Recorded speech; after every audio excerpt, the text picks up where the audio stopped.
From the talk of the town to the whisper of the village. Counter number 4, please. Breaking global sports news and the answers to questions you never even thought to ask. Has anyone got a spoon for my kiwi fruit? The two mics. Just like in that film. On Talk Sport. Lots of people give me free pints in pubs just because they like me being there. I haven't lost the plot at all. I can tell you kebabs are not good for you. I've never had a kebab. I've never had an egg and I've never had a kebab. I never will. You eat cake, don't you? Sometimes. A bit of lemon drizzle. Yeah, it's got egg in it. Well, it's simulated egg. If Simulated you see what I mean. egg. Yeah. Find out why people think that you're such a strange and hideous You shape. see? Whereas I actually don't look that bad. You're an unattractive fat slob. Yes, but right? not quite as unattractive Unattractive as you. fat Not slobs quite as like you, unattractive as you. like you are leading the world to the edge of a precipice of doom. Yes. And that precipice of doom is fatness killing you.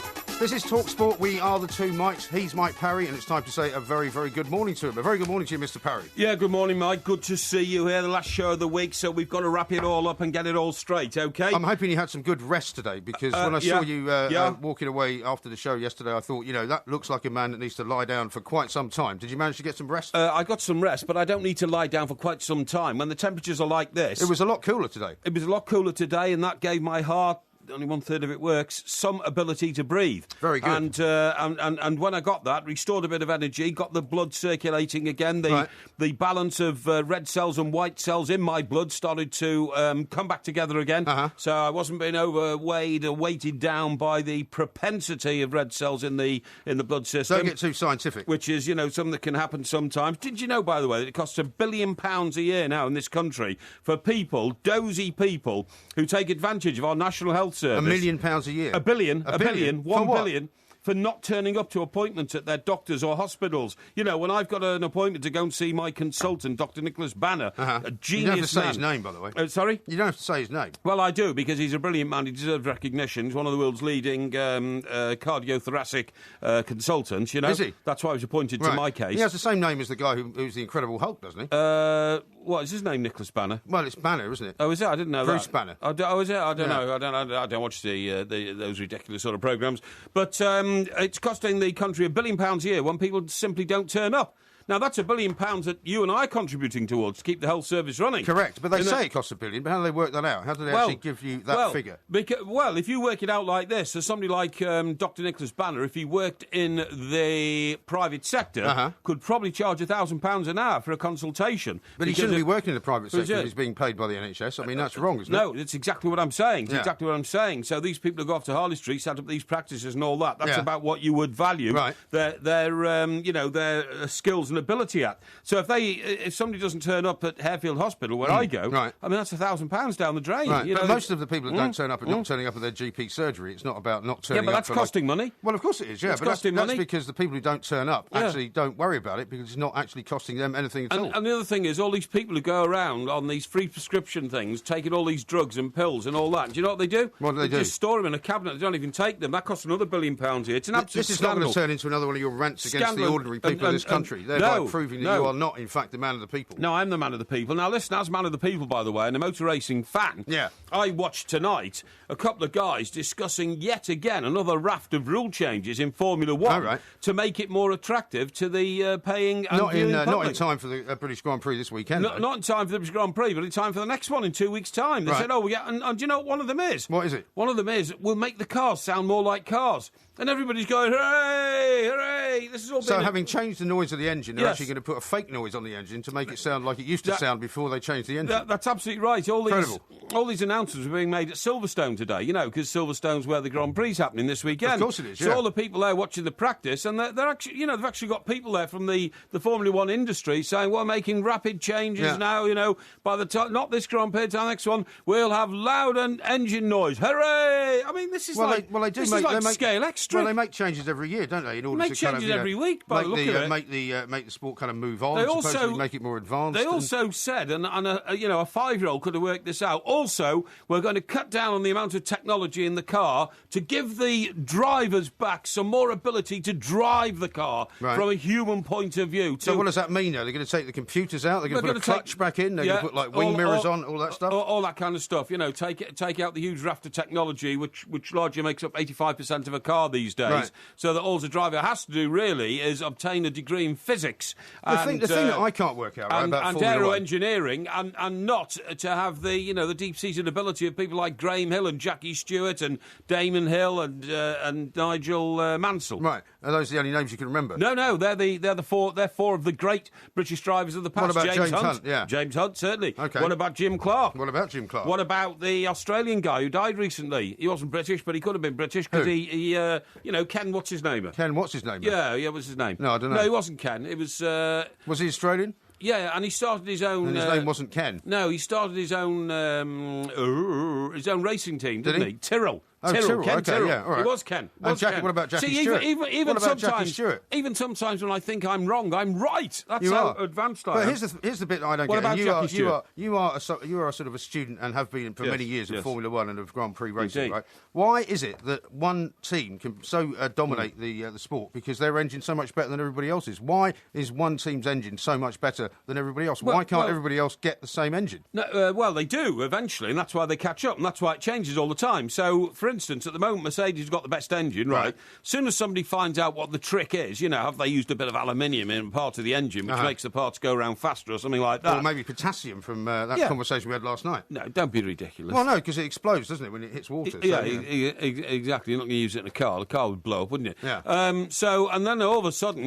with all the spying that goes on in sort of Formula 1 and all that kind of stuff, eventually somebody else finds... By the way, you see... But BP, you would think that it wouldn't be that... BP fined 12 billion quid, and the share price went up. What was that? BP were fined 12 billion quid. Why were they fined 12 billion? Oh, the deep water thing. You remember? The thing in Texas? Yeah, that's right. Yeah. Are you getting off the subject? No, well, I'm asking you a question which you haven't answered. What was that? How is it possible for one particular team to have a much better engine than everybody else? I've just told you. Somebody develops a little technique in an engine, makes it go faster, like a go faster stripe type thing, And what happens is, eventually they all cotton onto it, and then somebody manufactures that better than the original. And it's all cyclical, isn't it? Formula 1 motor racing. Lotus used to run it 30 or 40 years ago when a guy called... What was his name? I don't know. Used to run Lotus. Not Ken. What's his name? No, not Ken Tyrrell. You can't keep asking me what's his name. You can't keep expecting me to come what up I'm with saying in is, the gaps. What I'm saying is, Sebastian Vettel won it. Won it 5 years on the trot? Why are you asking me another question? You're supposed to be the expert on Formula 1. I'm just telling you that it's cyclical. Cyclical. So Red Bull get a 5-year run. Now Mercedes are going to get a 3 or 4 year run. Right. Before that, it was Marlboro McLaren. They had a 3 or 4 year run, didn't they? It's all cyclical, man. Well, here's the story I want to talk about, which is in the Mirror, and right? by the way, and it's on the back page. There's only about 3 people in the world who are any good at building racing cars, and what happens is they keep swapping teams, and wherever they go, they become the dominant team. That's what goes on. But that's my point. Why are there so few of them? You're the Pitts Lewis is what it says on the Daily Mirror, and it says kicking the polls for Hamilton as fans blast boring Formula 1. And you wonder how many... I mean, it'll probably be a sellout, as it always is, up at Silverstone. Loads of people will go up there. It's going to be very hot over the weekend. But it has become a very boring sport. And I've just told you all this. Well, no, you haven't told me all that. You've been telling me about how great all these drivers are that you can't remember. No, I did, and I started the show by telling you what I thought was, the best story of the night is that the Formula 1 commissars are changing the rules again to try and make it more interesting. Yeah, but you haven't told me what those changes are going to mean. I just told you they're going to make the cars sound more like cars. They're going to take technology out of the cars. Are you not listening? No, because you've got cloth in your ears. No, because you haven't told me what they're going to do. I've told you, you idiot. I told you they're going to make the cars sound different. They're going to take technology out, give the driving back to the drivers, which might seem like a basic concept to you and I, but it hasn't occurred to the people who run Formula 1. If you can't get that into your bonds, you shouldn't be here. Well, far more on the sherbet today. Far more important, right, is this survey which says that in 5 years the fans have declared Formula 1 has gone from being very, very exciting to incredibly boring. Yeah, I totally agree. They're starting to turn off, and that's why they're going to have to try and do something about it. Will you be watching it this weekend? Of course I will. It's our national Grand Prix in the Formula 1. Having said that, I normally only watch the first 5 minutes to see who gets around the first corner first, and it's usually the man on pole, obviously. And then I come back about an hour and a quarter later. And what do you do in between? Something more productive, like cook my Sunday lunch. Cooking Sunday lunch? But I can watch that with my telly in the kitchen.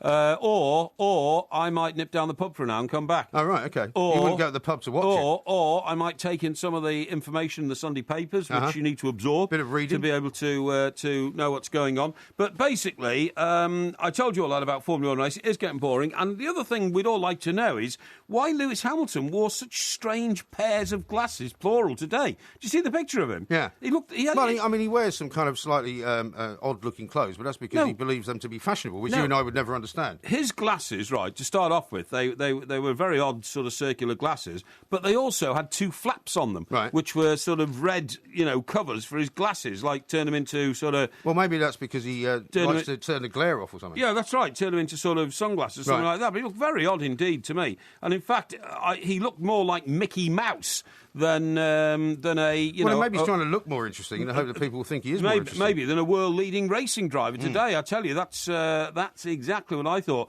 And I'm going to have something to say about Old Slaven Village, by the way. Yeah, European football's back, but it doesn't seem like anybody has actually noticed. But the announcement before the game was, Slaven will be up in the stand today. He's not really taking control until the next game. He won't take control of this one. This will be the youth coach, right? Until they won 3-0, then they suddenly emerged from the stand, up in through the tunnel, get onto the ground, meet the fans and all that, and taking the credit for a 3-0 victory. Well, I mean, it sounds like a man after your own heart. I find all this very odd. Look into light for a moment, because it is that time. Here's Mike Parry, I'm Mike Graham. This is Talk Sport. Loads more coming up. It's amazing how you've changed your tune in such a short period of time. A bit like women's football, which you loved for about 2 days. You said you supported it for 20 years. Now you hate it again.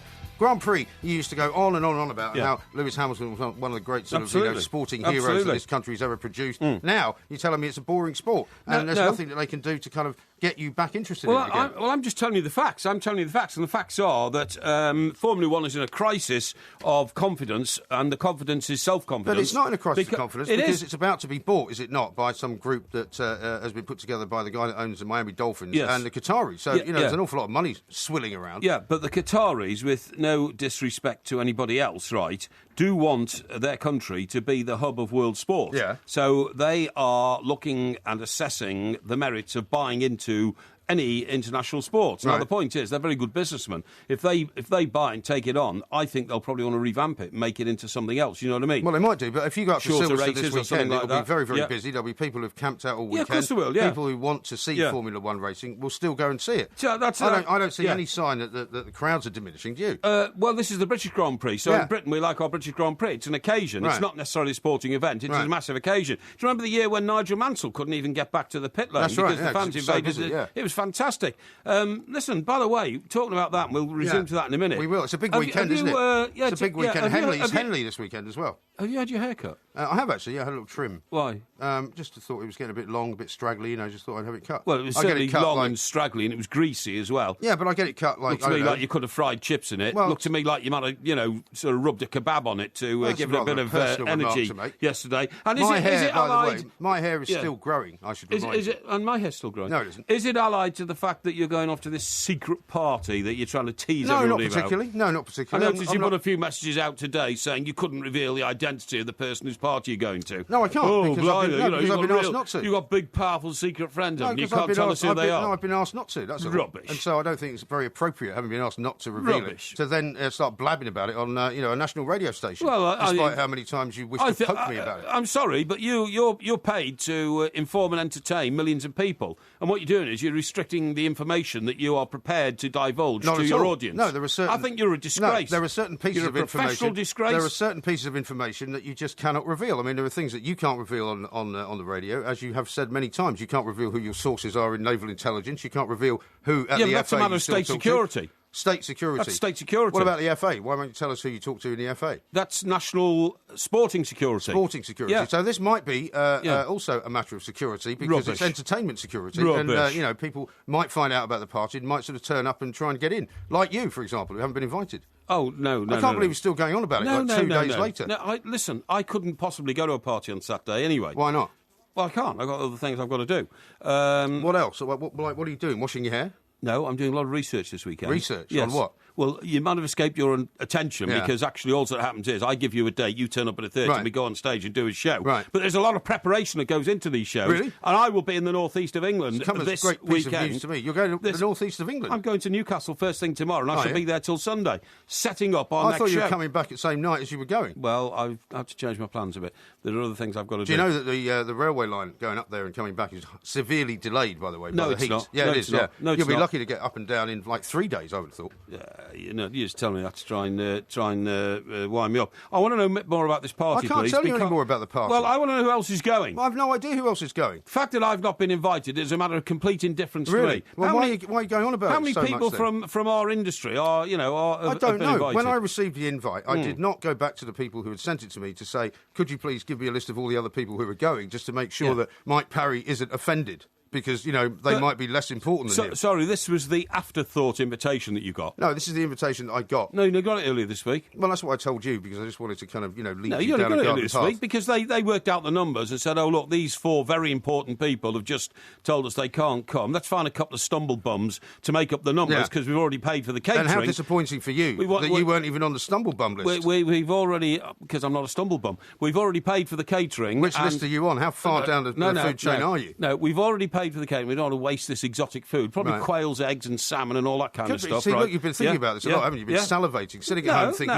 look what I'm missing out on. Because I've been so horrible to so many people in my career. This is the result. I don't get invited to parties. I'm really depressed about it. I'll have to sit at home and eat another sort of tin of tuna out of the can with a fork and, some toast that I've put in the freezer from a few days ago. If somebody invited me to a party at 6 days' notice, which is apparently when yours came along... Well, you've taken that at face value. I would take that as a huge insult. I wouldn't even bother replying to the invitation. I'd just let them think I was coming. What if it's not true? What if that bit of it's not true? What if I've had the invitation actually for more than 6 days? Well, you shouldn't be telling lies, should you? You shouldn't be telling lies to your audience. Well, I didn't want you to think I'd had the invitation for more than that period of time, because I thought you might get upset. But obviously you are upset anyway. I'm sorry about that. I can't do anything about it. What I will do is I'll take loads of pictures, I'll bring them back, I'll show them to you, and on Monday we can have a kind of, I don't think anybody'd be interested. Scenario. I don't think anybody's interested in what you do at weekends. If you're... And it's fancy dress as well, isn't it? It is fancy dress, So you're flouncing around in some sort of clown costume, aren't you? No, I'm dressed as somebody from the 1920s, actually. Oh, yeah, what, like a sweep?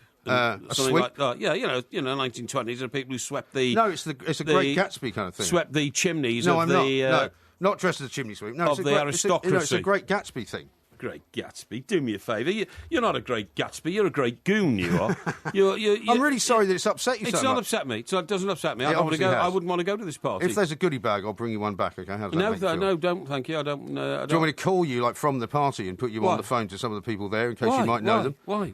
So you can say, I'm terribly sorry I can't be there. I was invited, but unfortunately, I'm much more important than the people that got the invitation before I did. So that's why I'm not there. I don't care about your party. Okay, good. I hope you enjoy your party. Well, can you stop asking me about it? The people who have hosting the party enjoy having you there, because if you follow your normal... It's on Saturday, isn't it? It is on Saturday, So you follow your normal Saturday night regime, bottle of red, bottle of white, bottle of rosé, bottle of whiskey, they'll carry you out of that party they probably will. A lot of parties I've been to in the past. Absolutely. So I see. So you're determined to go to this party and in the pursuit of bladderation, because it's all free booze, right? Is that right? Well, I presume they're not going to charge me for it. I mean, what sort of party would charge you for drink?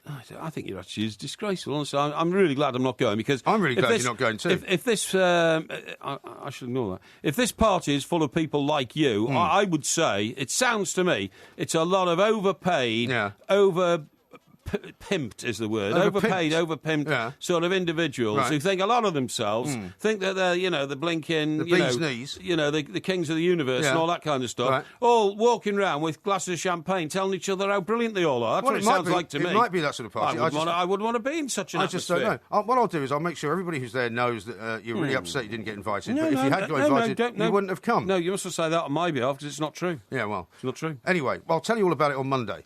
I don't even want to know. I'm not interested. We're not going to talk about that on Monday. Well, why have you brought it up again? I didn't bring it up. You did. You brought it up again. You asked me why I got my hair cut. That's all I simply asked. Do you like it, by the way? Do you think it looks better? I'm very indifferent to your hairstyle. Are you? Yeah, incredibly indifferent. I couldn't care less. And as you've got a set of headphones on, I can't see what it's like. Okay, anyway. well, maybe we'll take a picture and send it out later. Neither do I care. Now, let's talk about things that are important. You wanted to talk about West Ham, didn't you? Well, West Ham is an interesting situation, isn't it? Because has Mr. Bilic now taken over or not? Well, he's supposed to have taken over, but you tell me that he wasn't really in charge of the team and he was up in the stand. The announcement before the game was that the youth coach would be in charge. Of course, Mr. Gold, who is the co-owner of West Ham, was in this very studio this morning. He was on the Sports Breakfast, turning up and all that. And, of course, they're very ambitious for the season. I'm not sure that a 3-0 victory over a team from Andorra is necessarily an indication of how powerful they're going to be in the Premier League next season. Yeah, but they won, so that's a good thing, isn't it? 3-0. Yeah, I'm glad they won. Any team plays in Europe that's British, I'm rooting for, so I'm glad they won. And I'm glad it was a success. The Slaven Bilic situation will be absolutely fascinating because so much hope has been put in this man, so much store on him achieving has been put on the man that if he doesn't get into the top 8, I think he's been told, doesn't he, he'd be a failure. That's right. Now, the Leicester situation's interesting because Gus Hiddink is moving up the old pecking order. Yes, I see his name's been put into the frame there. And in a way, you can feel a bit sorry for Neil Lennon because Neil Lennon seems to be a fairly obvious candidate, having played for Leicester and won 2 League Cups with them. How about that? Under Martin O'Neill. Yeah. Having done a very good job, comparatively at Celtic. And they can get their hands on him for £500,000, apparently. £500,000, having now come down to Bolton and sort of bedded himself in the English League. It's a little bit of a hammer blow for him to find a man like Gus Hiddink, who, when he was last on these shores, won the double with Chelsea, didn't he? Am I right in saying? He did, yeah. See, all these facts are at my fingertips. It's amazing, isn't it? And if he slides into the frame, I think Neil Lennon can say, bye-bye Leicester, Leicester bye-bye. But that depends on what the owners of Leicester City want, doesn't it? Do they want a foreign manager, or do they want somebody who's got more of a kind of affinity with Leicester? After Nigel Pearson's experience, I think they wouldn't mind having a man who's won the Champions League. Yeah, Gus Hiddink has won the Champions League, hasn't he? And maybe Nigel Pearson's put them off the idea of having an English manager anyway. What do you think of that? Could be. Although we all accept that Nigel Pearson, though English, also is a different man.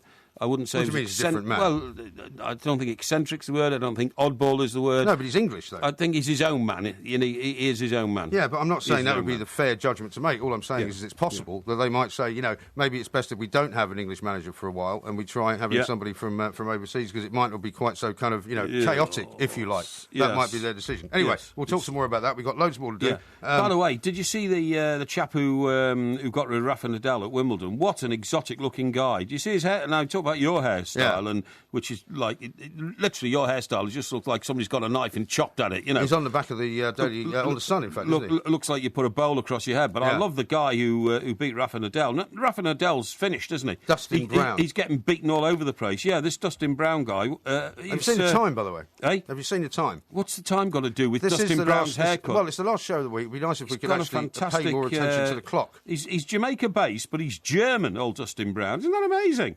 A German-based Rasta in Jamaica. I like that. You like that, do you? Yeah, it's exotic, isn't it? I think multinational people are really exotic. People who can say, well, I've got a Danish mother and a French father or something like that. You know what I mean? I like that multi-sort of national approach, multi-ethnic, national and all that kind of stuff, Well, I'm very glad. I'm very glad you've told me that. Now, we have now almost certainly run out of time, so you just have to hold on to that thought. Come back with it in a moment. We're going to talk to Brian Sciaretta about FIFA and how this New York investigation is going, and it's all coming up next on Talk Sport. Talk Sport on DAB Digital Radio and 1089 and 1053 AM. The enduring home of football. It's modern radio, only better. Talk Sport. This is Talk Sport. We are the two mics. There will, of course, be a podcast coming out a little bit later on, as ever, around about 9 o'clock this morning. Here's a very interesting tweet from Zobon. It says, please tell Porky only people with hair and a blue tick on Twitter are invited to these kind of parties, and that maybe is why you haven't actually got it. Why are people obsessed about this blue tick thing? I mean, well, I don't know why you haven't got one yet. Do you think I care about the old verification? I know who I am. I don't need a blue tick to remind me that I'm genuinely, a person of worth. I don't need a blue tick to remind me of that. No, you don't. By the way, this party you're going to... So, why are you still going on about it? Well, no, I just want to get the facts right for our listeners. I want our listeners to know the sort of person that we're dealing with here. I take it you're going with the mother of your children, No, actually, I'm not, because we've got a babysitter to sort it all out, so I'm just going on my own, actually. What, you're leaving her at home? Yeah, I am, yeah. What, you go to this lavish party where all the booze is free and everybody dresses up like a clown, and you're leaving your partner at home? That's right.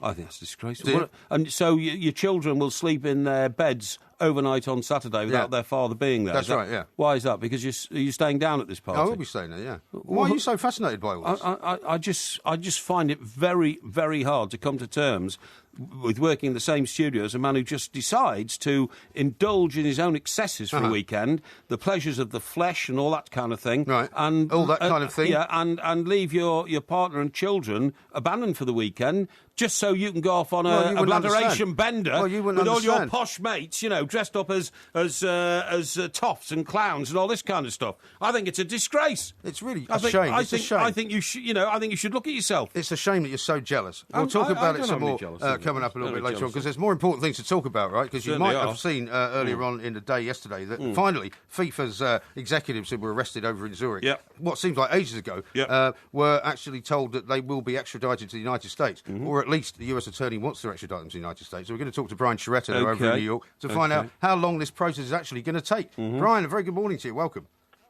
Good morning, Mike. How you doing? Yeah, very well indeed. Last time we spoke to you, I think it was a few weeks ago, and we said this is probably going to take a while. We were talking about Jack Warner being brought out of Trinidad and brought into the United States. He's still in Trinidad. These guys are still in Switzerland. How long actually is it going to take?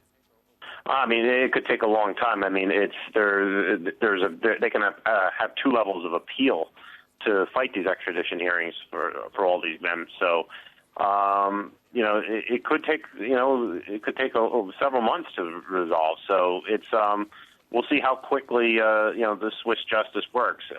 But they have received the orders or the formal request from the U.S. government for the extradition. Brian, shouldn't we actually focus on this and say, hang on, if justice is going to be done to resolve this situation, then at least let's get it done. Because these guys who have the same, the same protection from law that we have in Britain, they're innocent until proved guilty, they're all banged up in jails in Switzerland. And this is a situation which could go on for months, if not years, whilst claim and counterclaim goes on. This is a very, very messy legal application, isn't it? And shouldn't something have been done about how those who were accused were going to be tried before all this broke, rather than as an afterthought when they were suddenly, taken out of the hotel rooms at 5 o'clock in the morning, put into a holding pen and said, right, what do we do now? Yeah, I mean, I guess you could always wait until maybe they step foot in the United States to arrest them. But I figured. But this is the one. But the thing is this is the one shot where they had everybody in one location. Was a FIFA Congress. They're not held all the time. So if you arrest one guy in France, maybe the other guy goes in hiding, and he's in another country, and they have different rules.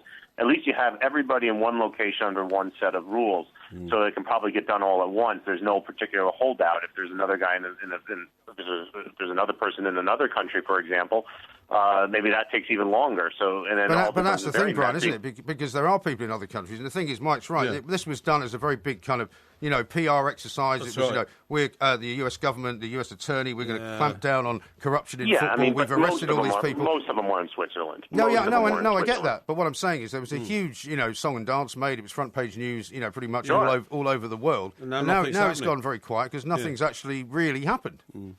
Yeah, I mean, I never anticipated these things going very quickly, but I mean, I guess just in America, and I'm sure in England, we're just used to these kind of things. I mean, nothing's going to get done. I mean, this is going to be a long, drawn-out process. I mean, you're dealing with complicated charges, lots of different moving pieces, lots of different money to track, lots of different evidence to sort through, and we haven't even had a day in court yet. So, I think. You're talking about just a multi-billion-dollar industry that is FIFA. So, of course, it's going to take a long time. Yeah, you see... But, See, Brian, what I think happened was, I think that because the authorities had a couple of people who were just holding their hands up and prepared to sing and cooperate with the authorities, basically, I think the authorities thought, right, if we go after the rest, we now have members of FIFA who are actually coming to us with fantastically relevant information, and therefore they might have assumed or presumed that the rest of the people from FIFA who are being accused might have taken a completely different attitude towards the accusations and maybe not fought extradition.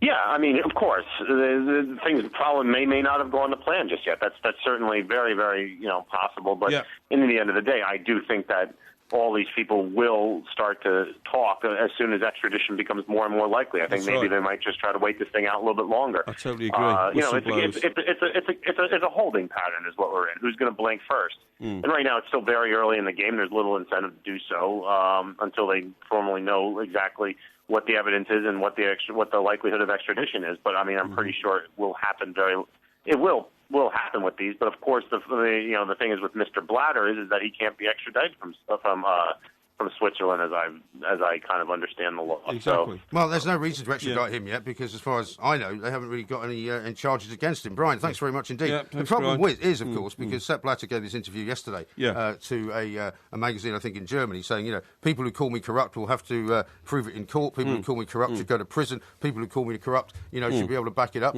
Because, of course, at the moment, there's nothing against Sepp Blatter, and there's no reason for FIFA to actually change the way they operate. Yeah, but you're absolutely right. The point you made to Brian there was, this fantastic worldwide publicity, because it's very... considering that when these arrests were made, it was because there was a FIFA conference going on. Yeah, right. A massive FIFA conference to unveil new initiatives and the start of the draw for... and to re-elect Sepp Blatter, basically. And to re-elect Sepp Blatter, absolutely. You couldn't have more focus on it. And the FBI suddenly decided, right, we'll hit it there. Yeah. Well, that's all very well in a blaze of publicity. And isn't it, interesting to know, because it's in the business we're in, there seems to be a camera everywhere where somebody's getting arrested. Right. If they're bringing a man out and they're putting sheets up and blankets to protect him, there were cameras there as well. And this is a huge international publicity campaign to say, look, we're acting. And now it's all come unstuck. Yeah, and people were talking about how America's saved football, and isn't it great that the Americans have finally got their hands on all these people in FIFA? And actually, if you look at it forensically, nothing has changed. No, and I think what the FBI thought is they had a couple of whistleblowers, huge name whistleblowers from inside FIFA, and I think when they produced those files and said to these guys they've arrested who are now in Switzerland fighting extradition, you got no chance. Look at that. Yeah. Look at that. Look at that. We've already got all this. We've got these guys holding their hands up. What are you going to do about it? These guys don't do that because they're FIFA. Right. And FIFA believe they're a law unto themselves and resent the fact that somebody from an outside agency like the FBI come in and tell them how to run their business. It's going to be an incredibly long process, and it's starting a blaze of publicity, and it can only get worse and sink down from there on. Well, we've already heard Sepp Blatter say that, I did say that I was going to step down. I did but say that was my intention. I might not now because obviously, things are in a state of turmoil. And also, of course, why did they wait until this week to actually try and file the extradition papers? Why didn't they do that as soon as they arrested these guys? The best thing they could do now is let all these guys go for about 2 weeks, then rearrest them. Just to build up publicity. Because at the moment, you're quite right, nothing's happening. And nothing has changed within FIFA. It's absolutely right. It's all gone very, very flat, and I'm very disappointed, actually. Yeah, I must say. Now we've got lots more to talk about. We've got the morning papers here as well. We've got the Porky quiz on Wimbledon. I hope you've been boning up on Wimbledon. Were you watching it a little bit earlier on? I didn't. Yeah, watching it early on. I didn't need to bone up on Wimbledon. I've been watching Wimbledon for 40 years. I told you last night, and there's no need to bone up on anything to do with it. Well, let's hope there's not any questions that go any further back than that. I haven't seen the questions yet. Is it the end of Rafa Nadal? That's the question I've got to ask you. Is it the end of Rafa Nadal, or should we get a tennis expert on who actually knows something about tennis to answer that question? Well, the last time we got a tennis expert on, you said you'd never heard of him, and you were very dismissive of him, which was unfortunate, since he was a former world number 5. Yeah, but only for about 3 weeks. Doesn't matter. You were dismissive of him. Well, he wasn't of great quality. I think he was. No, he'd never won anything. He was a mouthpiece for the tennis industry, but he wasn't exactly John McEnroe, was he? In fact, what was his name? A mouthpiece for the tennis industry? Yeah. Is that what you're saying? Yeah, well, what was his name? Shocking. Absolutely shocking. What was the name of the expert you got on? We haven't got time. What was his name? We have not got time. 5th in the world. What was his name? Very important man. This is TalkSport. We are the two mics. You don't even Loads know more coming up. You don't even know who he was. In the back of the van. This is TalkSport. We are the two mics. There will, of course, be a podcast coming out a little bit later on iTunes and on Android as well. And the Porky quiz on Wimbledon. We're talking about Wimbledon a lot, actually, this morning. Yes. Wimbledon seems to be dominating all the back pages. That's why I'm saying, as far as West Ham and football being back, football in Europe, according to most of the back pages this morning, doesn't actually matter. I think there's only one paper that's actually put West Ham on the back page at all. Yeah, well, most of them are talking about... did you say this? Because I wasn't listening. What do you mean you weren't listening? Andy Murray getting through to the third round. Most of them have got Andy Murray getting through to the third round. Which you'd expect him to do anyway, right? He would, got through in 3 straight sets. We must be critical. We know how hard it is to produce a newspaper when there's no news around. Yeah, very much so. So he must have get into that. And by the way, talking about news, and I want to talk about this at length a bit later in the show. Poor old Val Doonican's gone. What a shame. Yes, terrible shame. But he was 88, was he? Was he 88? I think he was 88. I mean, as a kid, do you not remember sitting there on a Saturday night with your mum and dad and seeing the Val Doonican show? Yeah, this very genial sort of Irishman with his big smile, his big teeth, and his rocking chair, and his woolly jumper, and his guitar. Was it a cardigan, wasn't it? More than no, it was a woolly jumper. Was it a woolly no, jumper? It wasn't a cardigan. It was a woolly jumper and his guitar, and he'd sing a song about, things like all kinds of everything remind me of you. Or did he sing with an Irish accent? I don't think he did. Well, he was Irish, wasn't he? Well, I know he was, but I don't think he sang with an Irish accent. One of his songs, I think, was, every time a rainfall drop hits the ground, a child is born. Why aren't you pretending to play a guitar? There is... sorry, the old air guitar in the studio here. Here it says, crooner in a cardi who knocked the Beatles off #1. That's the Ray Connolly version. So he did wear a cardigan. Well, occasionally, but the picture there that you're showing me, he's got a jumper on, hasn't he? It says, Val Doonican was the voice of a kinder, gentler age. Yeah, well, no, he wasn't. He was the voice of an emerging music industry. And to say knock the Beatles off #1 is ludicrous. Well, he obviously did, otherwise he wouldn't have said it, would they? What premise is that built on? Well, I'll see if I can read it. Val Doonican, more popular than the Beatles? He's saying Paddy McGinty's Goat, he says. It's one of his hits. Yeah, it was, yeah. Is this Val Doonican? Yeah. This is Walk Tall. He's sang a lot of sort of country and western type songs. Yeah, but this is a Johnny Cash record. What's he singing this for? Walk Tall?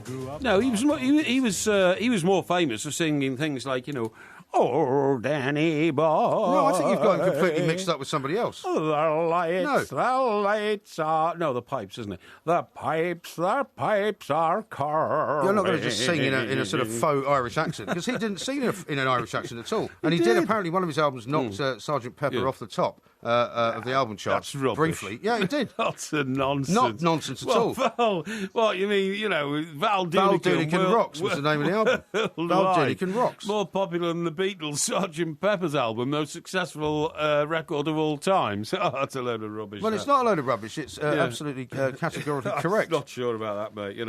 But anyway, look, he was like safe. He was safe, sort of Middle England or Middle Ireland, whatever you want to call it. Genuinely clean and what's the word I'm looking for? Sanitised, home entertainment. Well, as it says here, a kinder, gentler age. And I'm told he actually never sang Danny Boy. He didn't give over this kind of Irish idea that I bet you did sing Danny Boy. Well, I'm told he never did. He was more like Bing Crosby and Perry Como. Bing Crosby and Perry Como. That's what he was more like. He was in that kind of vein, wasn't he? I'm not sure he was. Apparently he was 6'7". 6'7"? Apparently, yeah. Are you sure? Yeah, I'm sure, yeah. I don't think that's true. No, I did. I was reading a biography on him earlier on when he died. I thought, that's a shame. So I put out a tweet, obviously, a tribute to I think you may have got that wrong. I think your research department has let you down. No, it hasn't. Doesn't say anything here about it being 6'7". Well, why would it? Why would it? Well, it's not unusual. It's quite an unusual height, 6'7". Well, David Gill of Manchester United, 6'7". Is he? So was West Ham's former goalkeeper. He was 6'7". So it's not that unusual these days. It's quite unusual if you're a singer to be 6'7" and to have a show that you sit in a rocking chair.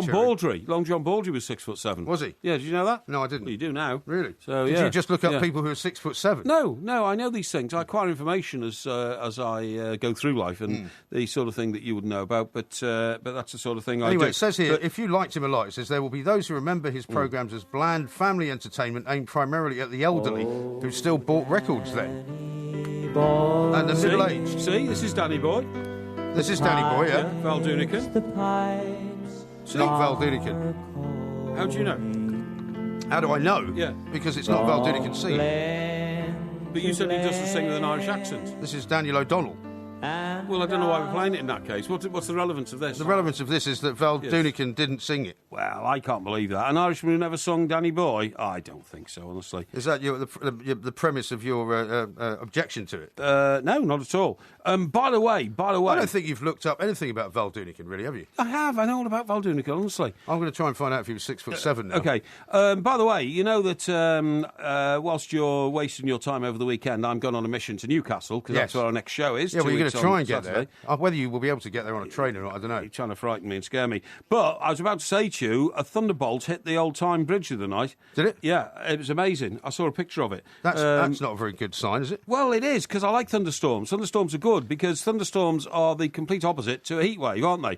What thunderstorms do is they cool the heat wave down, if you see what I mean. Well, they do sometimes, but Yes. it's not so much fun if you're in the middle of one, and particularly if you're on a train in the middle of one, because sometimes it can hit the electrics on the track and everything, and it can stop the train from going anywhere. I wouldn't worry too much about that. Now, listen, you and I have talked a lot about, over the years about, how we've covered stories involving the police and all that. Yes. Can you explain to me, from your deep journalistic knowledge, how a policeman who finds a dead body in the garden of a house... Right. Tells the ambulanceman, I think must be natural causes, and it is later found that the man has got 2 gunshot wounds in his chest. Really? Yes. And so the policeman either didn't see that, or saw it and decided that he didn't want to mention it, or was he just left there? What was the situation? It's a bizarre story. It's a guy called Goldfinger. Oh, yeah. You know, the guy who was alleged to be implicated in the gold mats. This is the guy who's been on the front pages the last couple of days. Yeah. What's his name? Palmer, isn't it? John Palmer. Right. And it was alleged he was involved in Brinks-Mat. He always denied that, and he was never prosecuted for anything like that. But he later served a jail sentence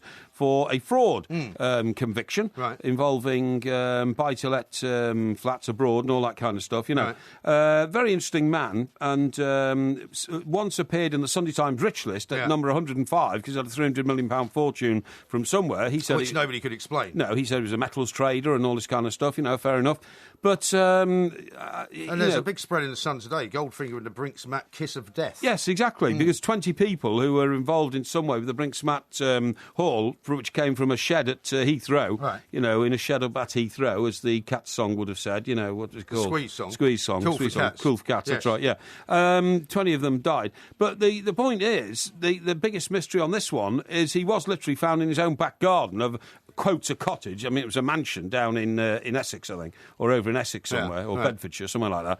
Essex or Bedfordshire? Yeah, somewhere, yeah. And he was found in the garden, 2 bullet wounds in his chest, but the cops said no suspicious circumstances. Well, I suppose if it was anybody else, I would say, well, clearly the police had made a huge blunder. But considering it was this guy, you'd have to say, well, the police must have had a reason for saying that, mustn't they? Well, because maybe they didn't want to alert anyone to the fact that this guy had actually been murdered. The strangest explanation is that he'd recently had some heart surgery. Right. And so the cops thought that 2 bullet holes were the scars. They said they thought it was like the remnants of the heart surgery that he'd undergone quite recently. Perhaps the training for the police ought to be changed a little bit, because they're being trained to do all sorts of things, but not trained to spot a bullet hole. I mean, presumably, Mr. Palmer was clothed at the time he was that he was shot. Yeah. So, when the police came along, decided, this looks like a bit of heart surgery he's had here. I mean, why would he be wearing his clothes over a bloody chest? Is it possible that he was lying sort of face down or something, and whoever killed him had somehow put a new shirt on him, or somehow, made it look as if he was not shot in the chest? Because it says, only one paragraph covers it. Cops initially said his death was caused by complications from recent heart surgery. And that's it.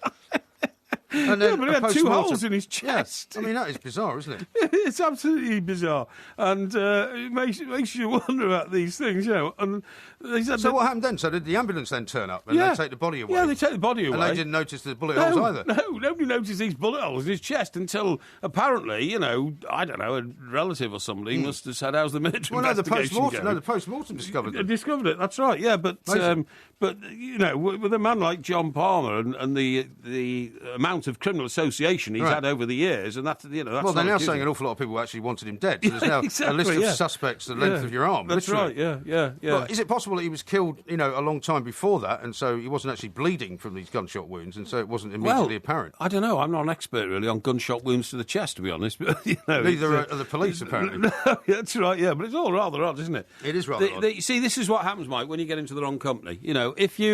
If you swim with sharks, you will eventually get your legs bitten off. Very true. That is an absolute certainty. And that's why you've always had to be very careful over the course of your journalistic career, because you've obviously had to go into some difficult situations where you've had to be, do you know what? mingling with people that perhaps you wouldn't rather mingle. No, seriously, mingling with criminals and all that. Yeah. I had to send a guy out once to go and buy a machine gun. A machine gun? Yeah, from the criminal underworld in London. Honestly. Why?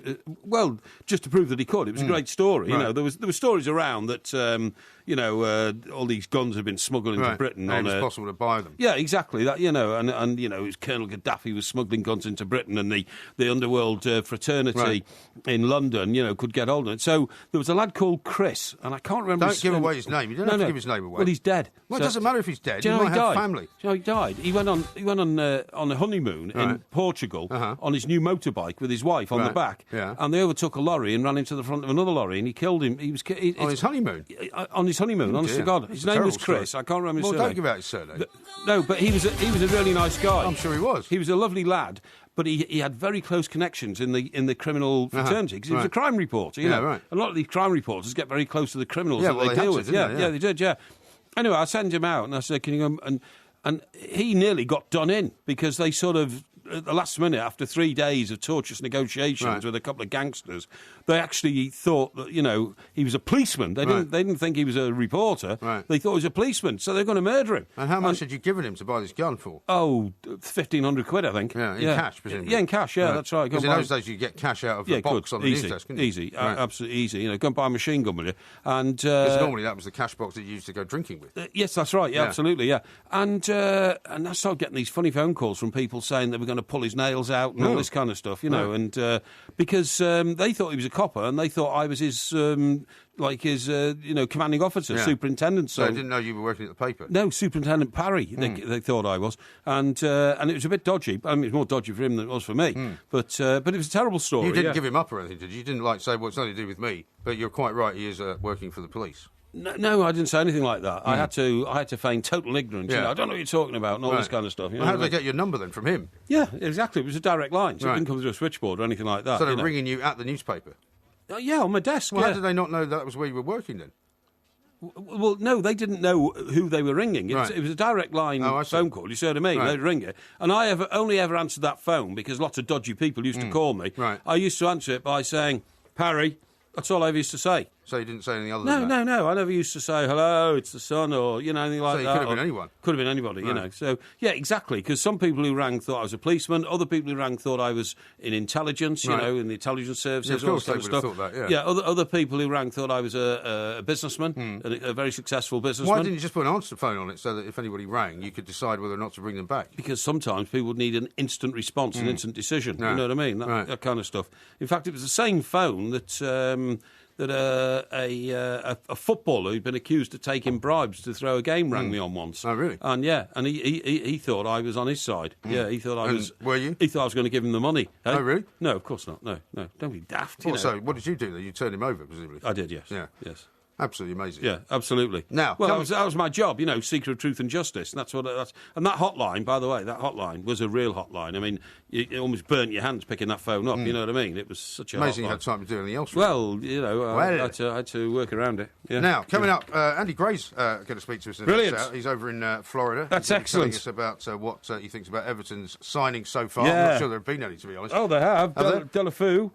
De La Feu. Yeah. We'll talk about that. Yeah. Also, we'll talk about the Copa America. You might have something to say about the Women's World Cup as well, because I know you're a big supporter of that. Of course. Heartbreaking. Don't forget, you can tweet us at the two mics. You can send them at Mike Parry 8, at IROMG. Ain't nothing but a heartbreaker. Why are you singing that? Well, they all said it was a heartbreaker, the Women's World Cup So you've just situation. suddenly broken a song? Sorry? So you've just suddenly broken into song? For no reason. I do sometimes. I have this sort of infective personality, Infective? Yes. Yeah. Yes. Yeah, that's one word for it. Well, I mean, what I'm saying is, no, that's the wrong word, isn't it? Addictive. Yeah, look at the time. It's 2 o'clock. It's infectious, that's the word I'm looking for. That's not it either. In Mr. Parry, I think we ought to read a few of them out. Some of them in support of you, some of them not quite as much in support of you as you would like, probably. Do you want to read a couple that are maybe in favour of you? Can you not find any of those? Yes, you can. There's one here which says, please give up the Val Doonican impersonations. It's hopeless, like most of your other impersonations. But I'm not going to even give the name of that person, because clearly it's just a throwaway insult and not based on the merits of what he's heard in the show so far. To be fair, most of your impersonations actually are not bad. But the Val Doonican one, I think, is completely off, because he didn't really sing in an Irish accent. That was my point before. He did. You know, my name's Val Doonican. Well, no, he spoke with an Irish brogue. When a child is born. But he sang more like a sort of country and western singer. Richard says this. It's amazing how many songs Mike Parry knows, and he does so badly on the music quizzes. Yeah, Maybe we should do a quiz on Latin next. We've done one on Latin. Have we? Done on Latin right near the start, yeah. I got a 7 out of 10. Oh, well. Yep. What do you mean, oh, well? Oh, well. Oh, well? What do you mean? Well, you didn't do very well on a Latin quiz. I don't remember you getting 7 out of 10 on anything. Oh, well, by the way, was the title of an early Fleetwood Mac song, wasn't it? I don't know. From 1967. Was it? Yeah, I do, yeah. David says, tell Porky to bring a brolly when he comes to the North East this weekend, because there were some terrible, terrible thunderstorms up there. Look at that picture. Was that that's the Tyne Bridge getting struck by lightning. Yeah, well, that's the one I told you about. Yeah, I like that sort of weather. That's why I'm going to eventually emigrate to the northeast of England and live there. They've got good weather, good people, good location, good beaches, good forests. It's a great place to live. I'm going to go and live there. Good forest? Yeah, well, the Kielder Forest. Now then, Wayne says, right, on the Porky quiz tonight, Mr. Parry, use your rat-like cunning and find a way to overcome the clear and obvious gerrymandering of old MG. So, you see, that's a clear message which the listeners are giving to you, Mike. Don't cheat tonight, please, in the quiz. When you do, it ruins the whole ambience of the show, because people leave that show, because I leave soon after we finish the quiz, and there's a stinging and hurtful riposte left amongst the listeners. I wouldn't say that's when true they at feel all. that I've been cheated out of something which should have been mine. As you know, and I haven't even got the questions yet, because they will be handed to me around about an hour from now. They're compiled by somebody else. They're not compiled by me. And the first time I see them is just before I ask you them. Yeah. VHP says this, the FIFA scandal will produce nothing. It was a ruse to topple Blatter and it's just a publicity stunt. It has backfired. And I wonder if it is going to backfire, actually, because of all the kind of bluster that was around the time of the arrest. Nothing has actually changed. How long do you honestly think it'll take for the deportation trial to go on? The reason why FIFA are based in Switzerland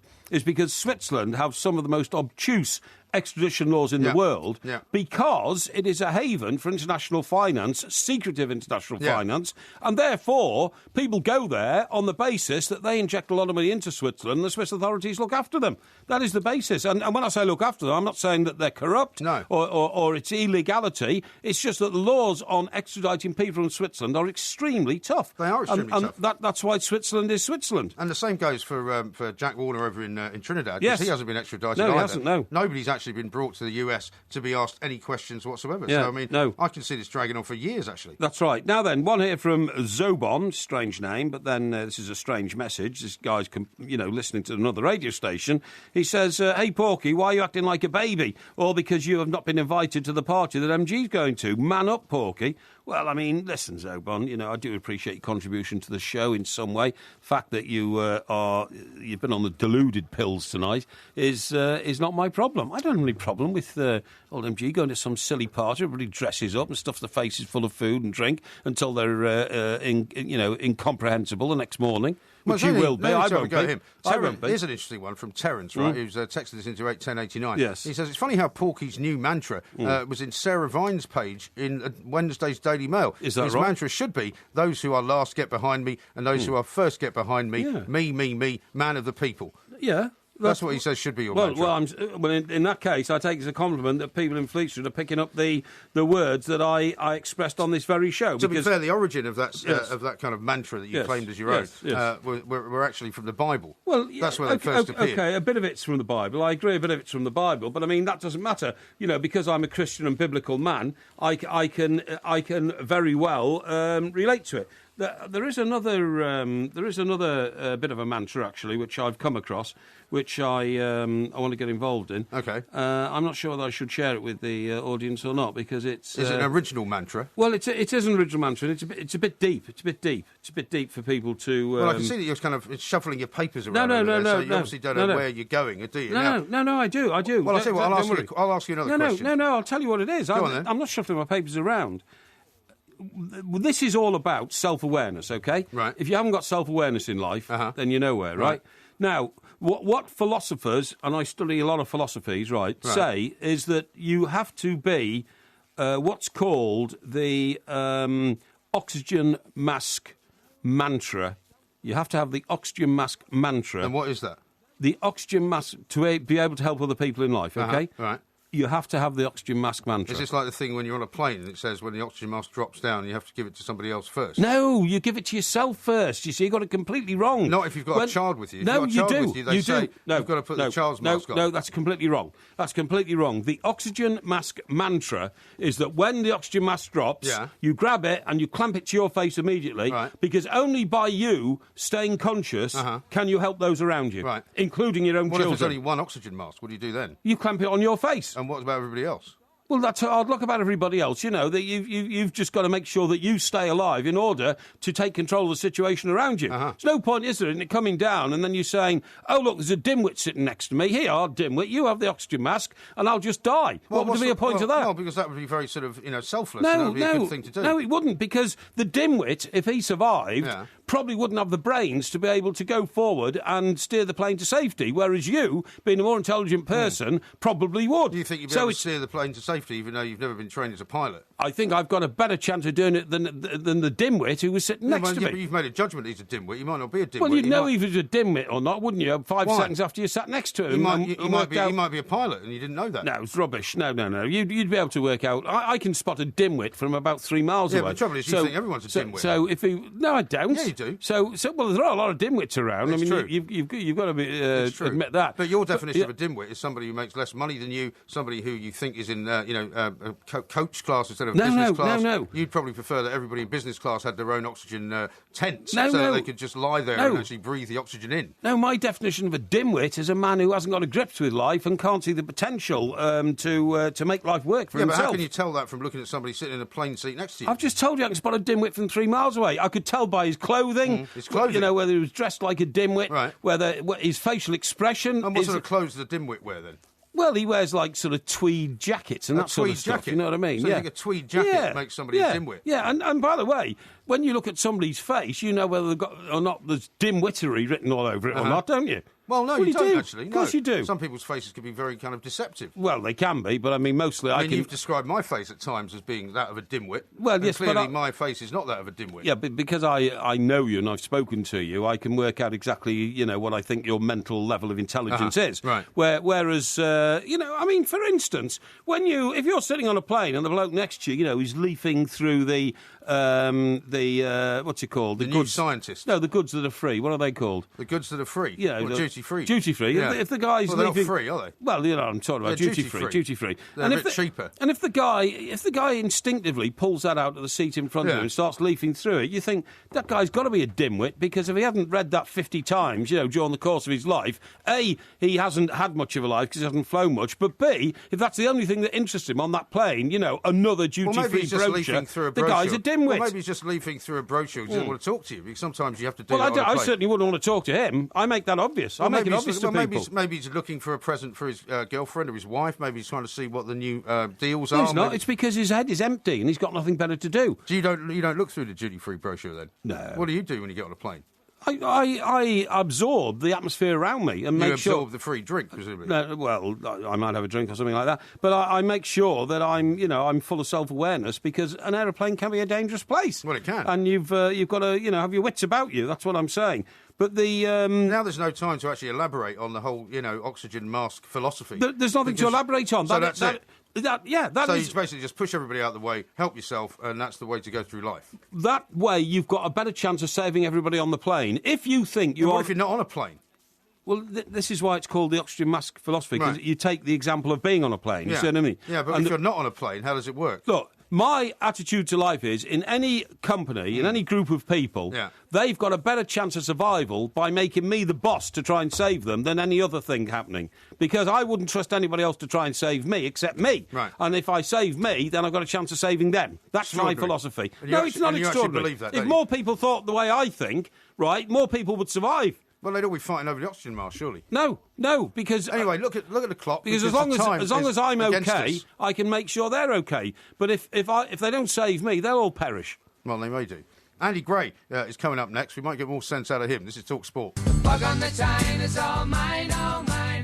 Do you think there's going to be any fog on the Tyne when you go up there tomorrow? Well, I don't know, but I'm really looking forward to going. Yeah. I love that part of the world. Newcastle? Say again. How long since you've been to Newcastle? I went to Newcastle last season when I saw Everton play at Sunderland, because I flew up to Newcastle, That's the biggest regional airport, although there's one at Teesside. But and then they've got a great metro system where I came down from the airport, which is out. I remember you telling me about this. Yeah, which is out near the race course, I think, isn't it? I can't remember now. And I got off the metro in Newcastle Central. Right. I had lunch with a couple of old mates there for a couple of hours. And I got back on the metro, went down to Sunderland to the game. And then I did the reverse journey, saw a couple of other mates on the way back for a few drinks. Then back to the airport and flew back. The transport system's brilliant, absolutely brilliant. But it's such a unique part of the world, the Geordie, because they are so proud of their local culture. In everything they do, their language, their culture, the Brune Ale, the Bruinseroon and Down from the Toon and all that kind of stuff. And I think it's a great part of the world. So I'm really excited about going there tomorrow. I'm going up there to go to the Tyne Opera and Theatre House, where we're on the stage 2 weeks on Saturday. And I'm also going to see some old mates from the Evening Chronicle, Newcastle, where I worked, believe it or not, 30 years ago. Yeah, over 30 years ago. Well, I'm interested to see how much it's changed, I suppose, as well. No, I have been in Newcastle a couple of times since. And parts of it have changed absolutely rapidly. Other parts of it they've left alone. There's some fantastic architecture. Northumberland Street and Grey Street and all that. Really beautiful buildings. Yeah, I'm looking forward to going there as well, because I've never actually gone to Newcastle for any length of time. I've only ever really kind of been through it, and you go through it on a train or you drive through it. I've never actually spent any time there. The approach to it, Mike, is brilliant. You're on the train, because I'm going on the old Rattler tomorrow, right? And I'm going to sit on the left-hand side of the train, because that way, as you just are approaching and coming into Newcastle, you see the Tyne Bridge looming up in front of you on a curve as it bends across the River Tyne into Newcastle. It's a most spectacular scene. Yeah. And going through Durham is brilliant as well, because on your right of you is Durham Cathedral and I think it's Durham University, and you see it, falling away from you up the hill. Can you see the Angel of the North from the train? I've never seen it from the train, but it wouldn't surprise me, because the way this country runs now with main roads and railways, they're very parallel to each other. Yeah. When we went up to Manchester, you drove and I went in on the train, and a lot of that train journey up to Manchester runs parallel to the M6. Right. And you see the cars all over the place. Yeah, you're absolutely right. Listen, I want to talk to you about Mark Zuckerberg. Yes, do that. Now, tell the audience who Mark Zuckerberg is. Well, he's the guy that invented Facebook, isn't he? The guy that nobody thought would become as powerful and as wealthy and as incredibly sort of innovative, really, as just some college kid who said, I've got this idea of making a kind of network on a computer that people can share their photos on, people can actually share their ideas on. And what was that called? And it's called Facebook. Exactly. And that's what it is called. Exactly, that's what I'm saying. And it's now got something like 3 billion users around the world. Right? Yeah, that's right. Now, he's 31 years old, he's a billionaire. Now, I'm glad you've just introduced him the way you did, because what you're basically saying is when he was just a student at Yale or Harvard or wherever he went, he was a brilliant kid at Harvard, he had this idea, I can put everybody in the world in communication with each other, but he laughed him out of court. Well, the latest thing he said, people are laughing him out of court again, but when it comes from a guy like Zuckerberg, who's so innovative, you've got to take notice. And what he's saying he thinks that, in the not-too-distant future, technology will be able to attach itself to thought patterns in your brain, right? What, like telepathy, you mean? Like telepathy. Yeah. Instead of having an earpiece, you might have a sensor on the side of your head or something like that, you see what I mean? Or something in your palm, or something in your palm, something in your palm or something like that. And that actually, if your mate is on the other side of the room like that, you won't even have to speak to each other. You'll be exchanging thoughts. Well, surely if your mate's on the other side of the room, that's not when you would need telepathy. No, you need telepathy when your mate's on the other side of the world. Yes, exactly. That's absolutely right. Well, does he say that it has any kind of problem with distance? Can it work at any distance? I think he's been non-specific, because obviously it's something that's not in reality yet, but it's in his head somewhere, this idea of what he's going to do. And he actually says, one day I believe we'll be able to send full, rich thoughts to each other directly using technology. You'll be able to think of something and your friends will immediately be able to experience it too. Experience your thinking pattern. People are gaining the power to share in richer and richer ways. We used to just share in text, and now we post mainly in photos. In the future, video will be even more important than photos. After that, immersive, this is the great piece, immersive experiences like virtual reality will become the norm. And after that, we'll have the power to share our full sensory and emotional experience with people whenever we'd like to. That's quite worrying, really, isn't it? Because I mean, it's incredible. Well, I mean, for somebody like you, I mean, Yeah. You've confessed in the past to having, a whole series of thoughts at any given Yes. time. I mean, in any probably given period of 60 seconds, you've got maybe 100 different thoughts going around in your head. Now, I don't think I'd want them to be communicated to me in any way, shape or form. It's bad enough having you communicate them, out of your mouth. But, I mean, if it was all kind of coming at me from your head into my head, that could be a nightmare, couldn't it? I think, actually, you and I have a bit of telepathy between us anyway, right? We've worked together so long, right? Right. I think we can anticipate what the other's thinking or going to do. But is that telepathy, though? Well, I think there's an element of telepathy about it. I really do. I mean, they say that twins who come from the same womb with the same egg and all that kind of stuff can actually, sometimes feel each other's pain and all that kind of stuff. There could be something in that. There could be something in that. Okay. But people who are not from the same egg, why would they have anything in common? Well, I just think you can. I think you can develop. Maybe it's not telepathy. Maybe it's sensory prediction or something like that, if you see what I mean. Well, it's familiarity, isn't it? It's familiarity, but I can more or less guess what you're thinking most of the time about most situations. Really? Yeah. Well, that's a bit worrying then, isn't it? No, it's not. Because I think, he's got a cob on about this or something, you know what I mean? Because a cob on, What's a cob on? Oh, you're fed up and you're throwing a paddy. Yeah, a strop and all that kind of stuff because this happened and I know how you're going to interpret that and all that kind of stuff. Yeah. Most people who've got long-standing friends, I use the term lightly in the association with you and I, obviously. Partners, perhaps. Yeah, long-standing partner or associates or whatever you can usually anticipate. What Mark Zuckerberg is saying is that can be enhanced by,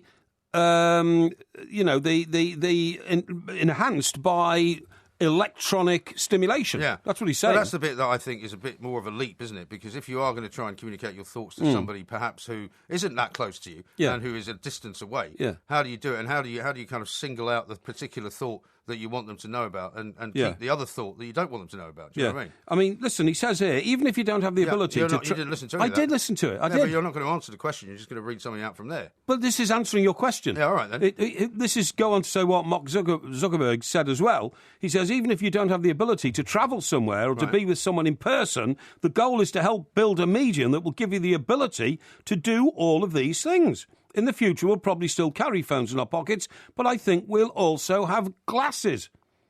Glasses? Glasses. Well, like, you can get Google glasses already, can't you? There's things that you can actually use and he says these glasses would allow us to share our experiences with those we love in a completely immersive and new way.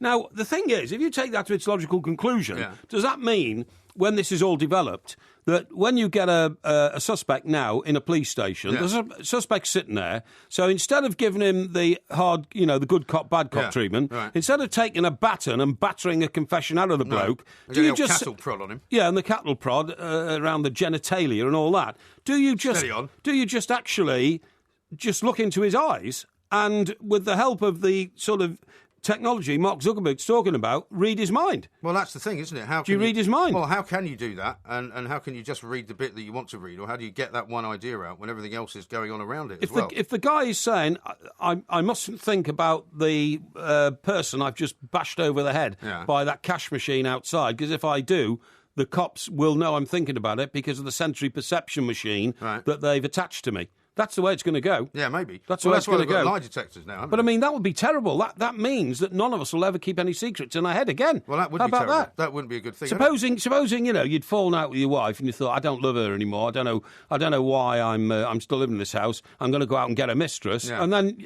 each night you came home 1 o'clock and your wife said, "Where have you been?" And you say, "I've been playing snooker down at the pub with the lads." She could then look into your eyes and say, "You're lying. You've been with your mistress." Yeah, well, they do that anyway. Yeah, I know they do, but she might have evidence to back it up this time, you know what I mean?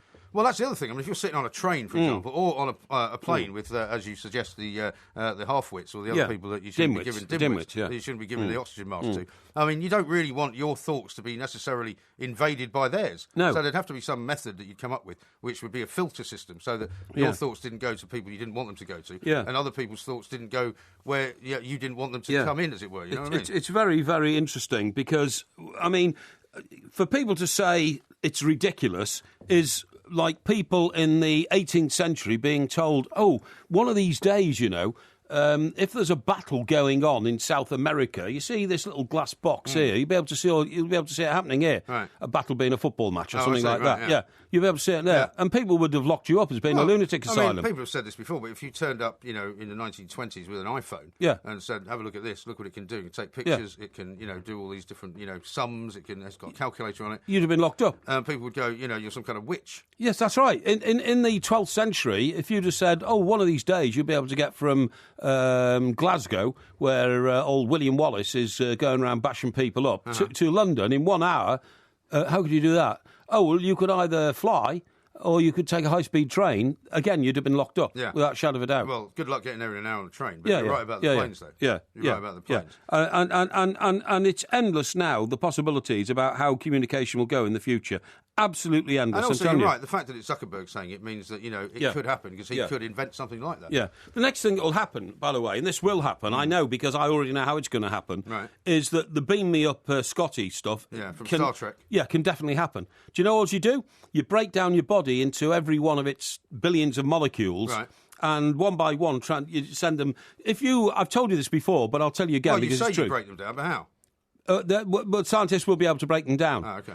It could happen already. For instance, I know for a fact that if you sat in a chair next to a wall with a tennis ball and you threw that tennis ball at the wall continually, do you know that after a couple of years, there's a distinct possibility that tennis ball could go through the wall? No. Yeah, well, I suppose there's a distinct possibility somebody would cart you off and put you in an asylum as well. The molecular compounds in the wall and the molecular compounds of the ball would suddenly completely come together and match, and the ball would go through the wall and appear on the other side. Well, it might well do. It's not quite Star Trek, is it? No, it would. I'm telling you, I know about these things. Look at the time. We've got Andy Gray coming up next, so we don't want to keep him waiting. This is TalkSport. We are the Two Mics. This is TalkSport. We are the Two Mics. There will be a podcast coming out a little bit later on, of course. There's a little bit of football to talk about, so now we're getting a man on who knows a little bit about football. It's Andy Gray, of course, from Be In Sport. Andy, a very good morning to you. Welcome to the show. Good morning, gentlemen. How are you both? Well, better for hearing from you, Andy, because I spent so much time in this studio listening to this blinking dimwit on my left. It's good to talk to. It's good to talk to a man who knows what he's doing. Do you even know where Andy is at the moment? Of course I do. Where is he then? In the United States. Are you in the United States, Andy? I'm actually in Miami, guys. Yeah, we're just getting ready to do. We've got 2 games left. We'll be doing the Copa America, Richard and I, and we've just got the 3rd and 4th place playoff tomorrow night, and then obviously watching Argentina against the host Chile on Saturday. So that should be a pretty special night that night. So coming to a close, but ready to come home. I'll be back in England on Monday, so no problem. It's been an enjoyable little stay. OK. Now, Andy, watching the cream of South America, tell us whether we should be frightened or actually quite encouraged by the level of football on that continent compared to what we see here day in, day out during the season in Europe. Yeah, I think it's been a disappointing one for me, Mike. Now, I don't know whether the season's taken a lot out of the guys. We always talk about the World Cup, how so many players disappoint because the season's been long and tiresome and they haven't quite picked up. And I was thinking tonight about players who have excelled. And in many ways, the best players haven't really shone. I mean, Neymar did okay, but they don't have anyone after him. Colombia, no. James Rodriguez, disappointing. Falcao, disappointing. Cavani, disappointing. So a lot of players disappointed. I think I would say the ones that we know, I would say Alexis Sanchez has been terrific for Chile. He's brilliant. He's showed some unbelievable energy. And the Argentinians who are in the final have had the best players and are the best team. And if they play well and they cope with taking on the hosts, I think they'll win it on Saturday night. Yeah, I was told interesting. But I don't think, Mike, in answer to your question, apart from Argentina, there's not another nation here that I would say that would frighten the top nations of Europe. Let me put it that way. Right. Yeah, I was told an interesting stat, Andy, just before we started talking to you, that it's QPR players who've scored the goals for Chile in their knockout games, Vargas and Isla, which is kind of a weird one, isn't it? It is. I mean, they've had to cope with the pressure of being hosts. They've had to cope with the pressure of never having won it. They've had to cope with the pressure, and you guys in England will know this, of being tagged the golden generation in Chilean football. You know, we've talked so many times over the last 20 years about the so-called English generation that was going to deliver so much and delivered so little. So these guys have had to cope with that. Now, they've got themselves to a final, which is a bit more than the golden generation of England did. And there's no doubt, man for man, they're second best to Argentina. I would give you that. But, you know, we know what finals are like. We've all been I've played in finals where I wasn't expected to win, and we've managed to win it somehow. And these Chile footballers will feel they've got the nation behind them. They've got 60,000 fans behind them. There's a lot in their favour. But I just feel if Argentina turn up, they might just be too good for them. That's interesting. Andy, tell me this. How is the complete demise and eclipsing of Brazil as a footballing nation, how's everybody accepted that in South America? It's almost, I mean, you know, 2 World Cups ago or 8 years ago, Brazil was still the most glamorous football nation on earth. In Europe, it'd be the equivalent of Germany suddenly becoming an also-ran country. How's South America coped with the, you know, the loss of the jewel in the crown? I think they've really been surprised this tournament, Mike. I think the fact that they did okay last year in the World Cup, and then they lost Neymar, and then they collapsed, and it was an embarrassment against Germany. We remember that very, very vividly. Yeah. I think everyone thought coming here that there's a new generation of footballer coming out, the young Fred. You know, the one or two others who we thought were going to pop up and play Douglas Costa. People like that. Firmino, who Liverpool have signed. They've looked okay, but I sat there with some players, with Ruud Gullit and Christian Vieri the other night. We were talking about Brazil. And I said to them, go on then. I said, this is how bad I think Brazil are. If I gave you Brazil and then I gave you Argentina, how many Brazil players would get in the Argentina side? Yeah. And they looked at me and they went, well, probably just Neymar. Now that tells you where they are. There's not another player would get in the Argentinian side apart from Neymar. Yeah. And that's where it is now. Now, I think they're really, really worried because I think it's suddenly, this tournament has brought it home to roost that there is a massive gap between what Brazil were and what Brazil are now. Sure. And I think they're really, really worried. Yeah, it wouldn't surprise me at all. I mean, it's part of the Brazilian economy to have the world's best football team. You know? Well, I'm sure they'll come back, but it'll take a while, won't it? I'm watching one of the best teams in the world. We've all watched them. You and I, you guys, we're all of a similar age. We've watched all the great Brazilian sides of the past. Yeah. Mesmerise us with their football and all the players playing for all the top clubs in Europe. And I'm watching their centre forward in the first game, and I looked at the club he was playing for, his club side, and he's playing in China. Now, I'm sorry, guys. That's amazing. Brazil's centre forward doesn't play his football in China. He plays amazing. For Barcelona or Real Madrid or Manchester United or Bayern Munich. He doesn't play in China. No, and I think that's where it is at the moment. And do you know what, Andy? I think worldwide television has contributed to this problem because do you remember when guys like Rivellino turned up in Europe in a World Cup or something like that? Yeah. These men were gods. You know, they were these mystical people with the skill in their feet and the fantastic colours that Brazil played in. But now we're all so familiar with it all that there's no fear there anymore, is there? There is no fear, no. We used to see them every 4 years, didn't we? Yeah. These players, and they'd arrive in whatever the World Cup was, and we'd all go, wow. Wow. Exactly, where did they come from? Sure. But they're not surprising anymore. And what they've got now, I think, guys, is they've got too many second-rate Brazilian footballers now who play in the likes of the Ukrainian league and the Russian league, with the greatest respect to them, not the best leagues in the world, the Chinese league that I've already mentioned. Exactly. How many of these Brazilian footballers are actually, working at the very, very highest level? Not as many as there should be. And that's the other question, I suppose, Andy, because, the Premier League's not that far away from kicking off again. And as you say, these guys were playing, many of them are playing in the Premier League, not obviously just the Brazilians, but the Argentinians, the Chileans and all the rest. I mean, they're not going to have much of a break, are they, these guys? No, they're not. And there's a Gold Cup going on starting here about a week after the Copa America finishes, and then the US are in it, Mexico are in it, a few other teams are in it. It's another big tournament for these guys, so they're not going to get much rest at all, these footballers, and I do feel sorry for them. World Cup last year, Copa America this year. I just wonder what kind of energy reserves they'll have when the season starts to kick off, and what kind of state they'll be in. They're going to have a rest somewhere. Neymar's gone. He went early.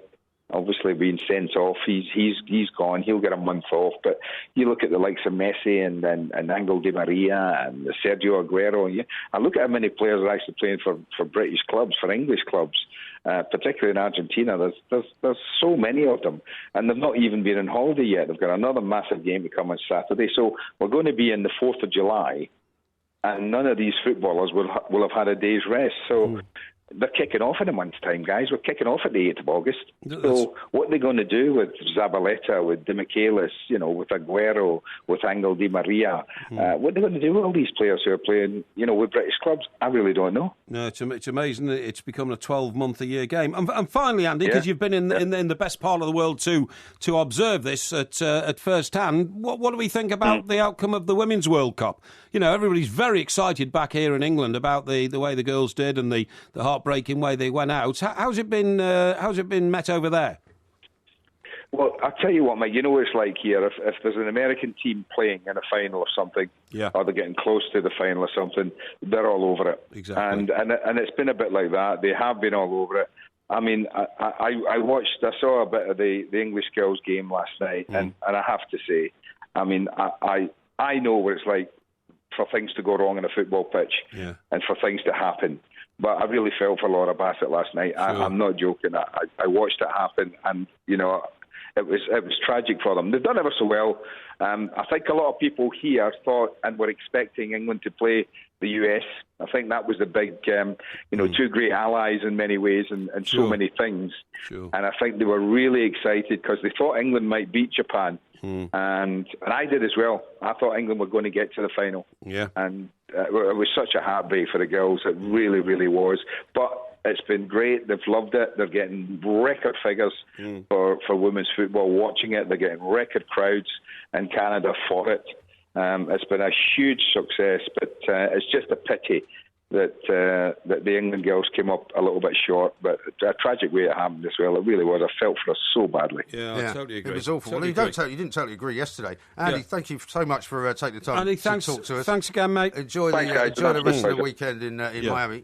You were saying that she was, more like, what was it, more like Fred Bassett yesterday, Laura Bassett? You were having a go at her yesterday. I didn't say that. Yeah, you were. You said it was the most ridiculous blunder you'd ever seen. No. I was trying to defend her, and you were actually saying that it was an awful mistake, I don't know where you got all this most from. ridiculous thing she'd ever done. I don't know where you got this from. I went out to the poor girl. You were not at all sympathetic. She tried very, very hard to either get it over the bar or get it back to a goalkeeper or something. She had a split second in which to make her mind of what she was going to do because she was trying to break a move up, and it just went horribly wrong for her. That was all. You said it was all her fault. I mean, for you to call her more like Fred Bassett than Laura Bassett is a terrible thing to say. That's what you said. I didn't say that. I think you did. I completely and utterly deny it. Honestly, I'd urge any one of our engineers behind the glass there to try and find I couldn't put. No, it's terrible. I know. Shocking. It absolutely was shocking. I was shocked. Anyway, have you seen the time? It's getting on.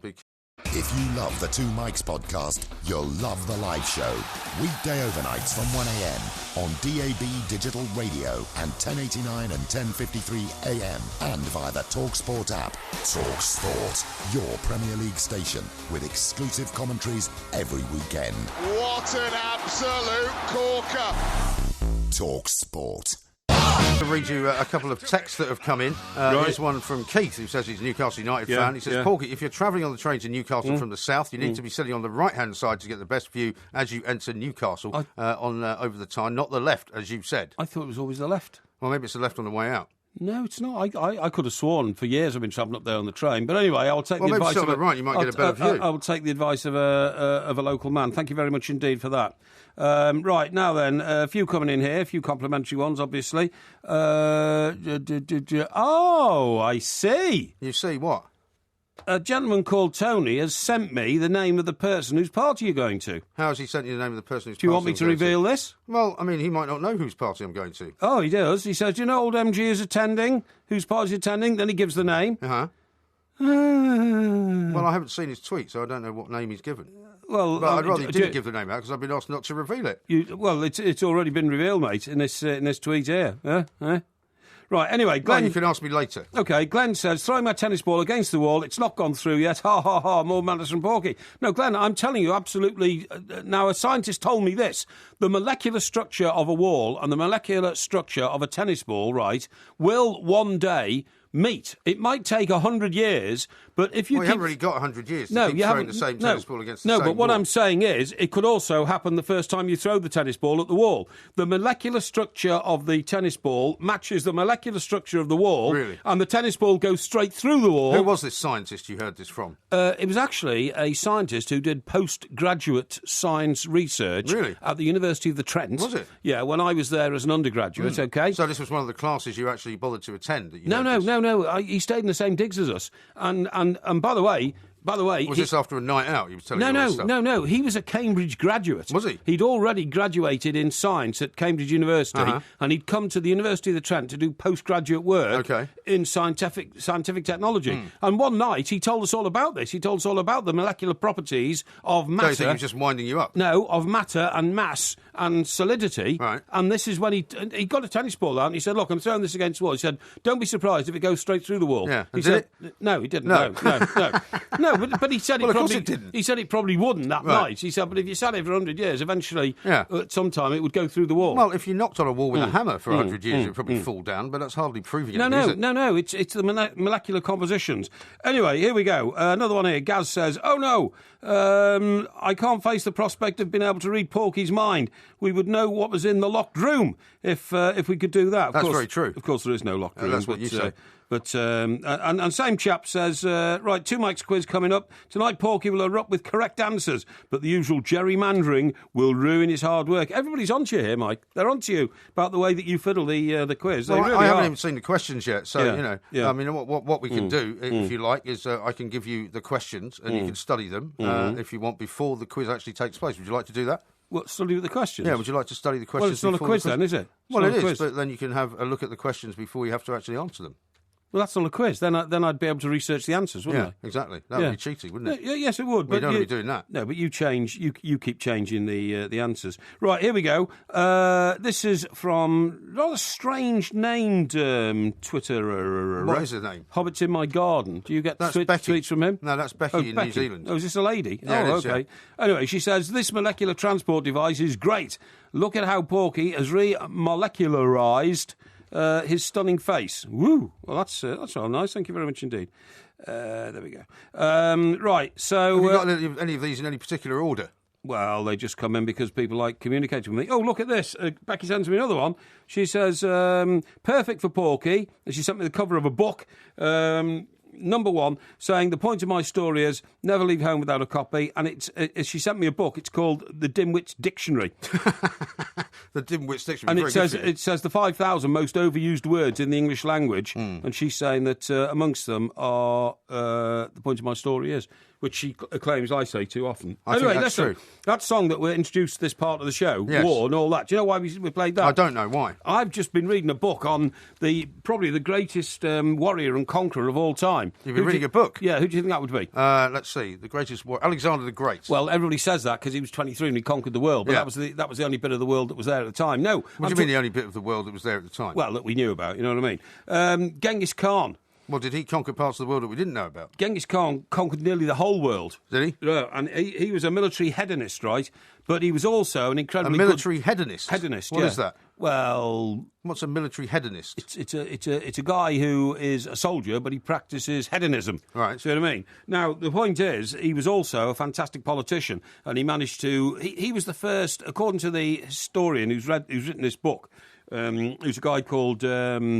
What's his name? His name is... You can give this guy's name out. It's Frank McLynn. Frank McLynn is the guy who's written this book. It's called Genghis Khan, right? And I've read, because I get all these free books sent sent to me. Good title for a book about Genghis Khan, isn't it? Yeah. You get free books sent to you? Yeah, of course I do. Why? Well, the publishing houses like my opinion on their books and all Maybe this we kind should of stuff. do a book section instead of a TV section. Well, maybe we could. Yeah, that's not a bad idea. Anyway, the point is, he was so brilliant that he came up with some very strange sort of tactics. Did he? Like, for instance, when he went into battle, he told his troops, if he knew there was a big battle coming up, that they must not wash for the 6 weeks before the battle. 6 weeks? 6 weeks. And he made the horses that were riding into battle spend the night before the battle in a cesspit. And the idea was... Why? Well, because... he wanted his army to smell so bad that the enemy would run away, and they did. As soon as they could smell them. As soon as they could smell them. Yeah, interesting tactic. Yeah. But also... So maybe he wasn't such a great warrior then, he just was a sort of clever tactician. Well, I just told you, he was a military hedonist, right? He knew what he was doing. Right. So, also, he would then, because horses were free, because all these horses were roaming around Mongolia, you know what I mean? Were they? A bit like they do on Dartmoor, you know what I mean? Right. So you'd round up all these free horses, right, and then you'd stick, this is how brilliant he was, you'd stick false dummy soldiers on them in saddles, right? Like, how do you make the dummies? Couldn't have been easy in those days. Yeah, make them out of trees and all that sort of stuff. Make them out of trees? Yeah. It'd be a bit heavy, wouldn't it? No, you'd just get a bit of a tree trunk and put a branch across the top so it'd look like a bloke sitting on a horse with two arms, wouldn't it? And how would you hold it on, though? Well, you'd rope it on, wouldn't you, with a bit of rope? Well, I don't know. Yeah, they had a lot of rope in those days. Did they? So anyway... So he'd make them smell terrible, you know what I mean? Right. Like really pungent and awful. Right. And he'd put all these false soldiers in horses and they'd gallop along as well. But also, every horse dragged behind it a branch off a tree with lots of foliage on it to whip up dust. So what you saw coming towards you, if you were an enemy of Genghis Khan, was this horrifically smelling mass of humanity and horses, thousands of them, although there are only a few hundred soldiers, the rest are all false ones, in a dust bowl cloud, like as though... And will you make them all sort of go one next to each other so that it looked very, very wide and deep? Yeah, all that kind of stuff. So that actually the enemy thought, this is... from God. This is a pestilent storm, you know what I mean? It's not just an army. And galloped towards him, and that's how he beat most people on mind games and all this kind of stuff, you know what I mean? And how has this stuff remained secret until your friend has written a book about it? Well, he's researched it, obviously. He's gone and... Because I've never heard this before about Genghis Khan. Oh, yeah, he's been to Ulaanbaatar, and which is the capital of Outer Mongolia, and researched all this. And the other thing is, he was... You know that Hitler was accredited as the first military genius who invented the Blitzkrieg. Yeah. Now, you know what Blitzkrieg means in German? Well, it means just sort of... Sudden strike. Massive noise and stuff. No, it means sudden strike. Okay. Blitzkrieg is all about speed. Yeah. It's all about, the Stuka bombers coming in, boom, boom, and all that kind of stuff. Sound effects. Yeah, that's called the Blitzkrieg, the sudden strike. Now, the way Genghis Khan did it was, in addition to all these horses with all these false soldiers in, he also had 200 horses running along behind the main army, which was spare horses. So when the horse that you were sitting on got knackered, you got off that one, and you got on a fresh horse and galloped. And in that way, he used to cover, and nobody can believe this to this day, he could move an army 60 miles in a day. I mean, that is unheard of. But if he had the false army, why did he need the real army? What do you mean? Well, you say you had the false army at the front, right? Yes. Why did he need the real army behind him? No, Why did you just use the false army? No, you don't understand. It was all one army. It's just some of them were false soldiers. Yeah, but if you're using a false army to scare everyone away, yes, then by the time you've scared everyone away, what do you need a real army for? Well, you caught up with the stragglers and you tortured and murdered them, so they remembered coming in touch with Genghis Khan. For instance, when he caught the stragglers from the army that was running away, he used to bring them back into camp, and then he would slash their chest, tie them to a tree, and then put poisonous maggots on them. Poisonous maggots? Poisonous maggots. Where did you find them? Well, I don't know where he found them. I suppose he dug them Maybe up. Maybe they were roaming free in Mongolia as well. Don't be so pathetic. I'm trying to tell you the facts here. Well, I'm just trying to quiz you on the specifics. When you put the poisonous maggots on the chest of a prisoner... and don't give him any food or water, it took the prisoner 10 days to die. And eventually the maggots ate through the chest, right, and started coming out through the prisoner's mouth. I mean, it was horrific. That is horrific. It was horrific. And the other thing he used to do was, just to make sure that nobody thought that he had any compassion, he would also, if he didn't give them the old poison maggot treatment, he used to tie them to a tree, wedge their mouth open with twigs, and then... pour boiling hot molten lead down their. Where did he get boiling hot molten lead from? Well, he'd boil it up, wouldn't he? Where? Well, did he have a smelting section of the Genghis Khan fake army? Well, they must have known how to do it because they had things like, metal bridles for the horses and all that kind of stuff. And that as well, once word got around that if you fought Genghis Khan, but you got captured in battle, then I'm afraid you got the old molten lead butty treatment. And how did the word get around then? Well, because presumably once you've been tortured either by the poisonous maggots or with the molten lead, you weren't going anywhere and telling them about it, were you? No, but I mean, Genghis Khan would then send people out who were his spies into other communities and say, I witnessed the most terrible thing. Right. I escaped, but a bloke next to me, he was given a cup of molten lead and he was told if he didn't eat it, he'd get the poison maggot treatment. Right. I mean, that's the way he spread the word. He could have done that without actually doing any of it, though, couldn't he? He could have just sent somebody in to tell them that. He just made it up. No. I mean, the people who turned up had to look terrified, didn't they, for their lives? It's a complicated story, this, isn't it? No, it's not. It's not. I'm telling you about what an incredibly... but it's a completely pointless story you're telling me. It's not a pointless story. I'm telling you about one of the world's great conquerers, a man who shaped the world. Yeah, but the kind of the detail of the story that you're telling me, which is only a very small part of the book, is of no consequence to man or beast. Of course it is. Makes no difference to anybody's view of Genghis Khan. It the fact that he does. had, fake, wooden, men on the back of horses, poisonous maggots, branches being dragged behind him. Yeah, so what? No, you don't understand. You've got to know the personality of a despot and a conqueror to appreciate his contribution to the history of the world. Is that why you appreciate it? Well, it certainly is. I tell you what, I thought it was absolutely fascinating. It's some of the stuff that I read about him, made my blood curl, you know what I mean? Your blood curl? Yeah, I tell you what, if I ever got caught by Genghis Khan in another life or something like that... your hair curl? I'd fall under the hooves of a horse before I'd let him take me to the molten lead butty treatment, I'm telling you. You know what I mean? Molten lead butty treatment. Yes. Well, unfortunately, we've run out of time for your Genghis Khan Appreciation Society moment. I tell you what, I bet the audience have much more appreciation about it than you have. Yeah. You dismiss it as nothing. People will see the relevance of what I'm telling you. Yeah, they'll be talking about it all day down the pub. Did you hear about the Genghis Khan? He's an amazing guy. A couple of days, which I meant to mention to you. Yeah. And they said, we're quite surprised that Porky's not going off to Henley this weekend, because Henley's kind of underway as well. Yeah, I love Wimbledon. Ascot's already taken place, and we've got the Open coming up in a little while. Yes. All these kind of summery sports events, right? But they said it would be an ideal thing for you to go to, because you'd be able to hang out with all the people that you kind of admire. It's a very snobbish kind of thing to go to. So they were quite surprised that you're not going to it. Well, you see, this is the politics of envy again, isn't it? Why am I always subject to the politics of envy when it comes to you, looking at my lifestyle and all that kind of stuff? Well, because you spend a lot of time telling us about the kind of people that you look up to and the kind of people that you look down on and the kind of people I don't. And the kind of place in society that you see yourself at and all of those kind of things. I don't look down on anybody. You look down on loads of people. I do not look down on anybody. Look, while we're on it, right? I'd like to know, because we haven't returned to the subject for some time now, what provisions are you making for your dog in this heat wave, please? What provisions? Yes. What do you mean? I want to know what you're doing to protect your dog from the ravages of the heat. Funnily enough... Because dogs can die very easily in this sort of weather, and I want to know whether you are making provisions. And they do suffer from heat stroke. That's very true. Yes. And the reason... so what are you doing to protect your dog? One of the things that you can tell about a dog when a dog is getting hotter than it should be... Starts panting, doesn't it? Well, it starts panting, one, but also its tongue can start to turn a little bit of a darker colour. And that can usually be a clue. So basically, you keep the dog out of the sun as much as you possibly can, and so that's what's been going on. The dog stays inside the house. Dogs can get skin cancer. Did you know that? Doesn't surprise me. Yeah, from the sun. Doesn't surprise me. Yeah. They can suffer sunburn. Is your dog got? Are you giving your dog? What do you think? He lies out in the sun. I mean, he doesn't have a sunbed or anything. He doesn't put a pair of glasses on and cover himself in his buin and just lie there. Are you applying, seriously, this is a very serious question, are you applying suntan lotion to your dog in this weather? No. You should be. Why? Because dogs can suffer from sunburn. Well, if they stay out in the sun for too long, but he doesn't stay out in the sun for too long, that's the point. I'll tell you what dogs get. Dogs are prone to a form of skin cancer called squamous cell carcinoma. Squamous? Yeah, squamous. Squamous.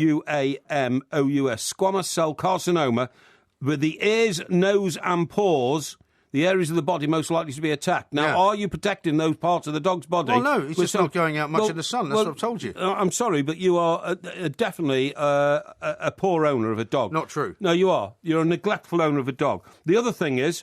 Well, what are you supposed to do? You're supposed to put something over his nose? Are you supposed to put some of that zinc or something on his nose like cricketers wear? Yes, you are. Is that what I know about this because... Your dog expert tells you? No, I've got a friend at the Battersea Cats and Dogs Home. I was talking to him about this. I didn't think you had any friends. Yeah, I have friends. You've got a friend there? Yeah, a friend there. Nice. Yeah, and they told me all about this. I mean, not this heat wave, and I remember the last heat wave telling me all these things. So I thought I'd raise it with you to make sure that you're looking after your dog. Well, the bottom line is just don't let the dog out into the sun, particularly when it's this hot. I mean, it's a little bit cooler yesterday than it was the day before. But the day before, when it was really, really hot, just kept him inside. The dog's ear tips can get badly burnt unless you put some sun cream on them. So you take your dog out in the sun, don't put sun cream on. That's cruel. Is it? That is incredibly cruel. I'll bear it in mind. Can you buy a special dog sun cream? Yes, you can. Yeah, can you? Oh, yes, you can. Yeah, you know, they have these huge sort of supermarkets these days called something like... Pets at Home. Is it Pets at Home? Yeah. There's one down near me in Gosport called Perfect Pets. Really? You know, like purr is like a cat purring. You know what I mean? Yeah. Is that a cat's pet shop then? No, it's an dog stuff as well. Yeah, all dog stuff and guinea pigs. You've been in there? Yeah, I've been in there. Yeah. Why'd you go in there? Don't know. Can't remember. Went in there to get something. I can't remember what it was. I think it was a new dog bed for my friend's dog because I do that sometimes. I buy them, for Christmas. And You that never sort of bought stuff. me anything for my dog. No, well, I haven't actually because you haven't had your dog long. But I might do that this Christmas. Buy him a new dog bed or something like that. Now, the other thing is. Maybe next time you're passing, you buy some dog suntan lotion.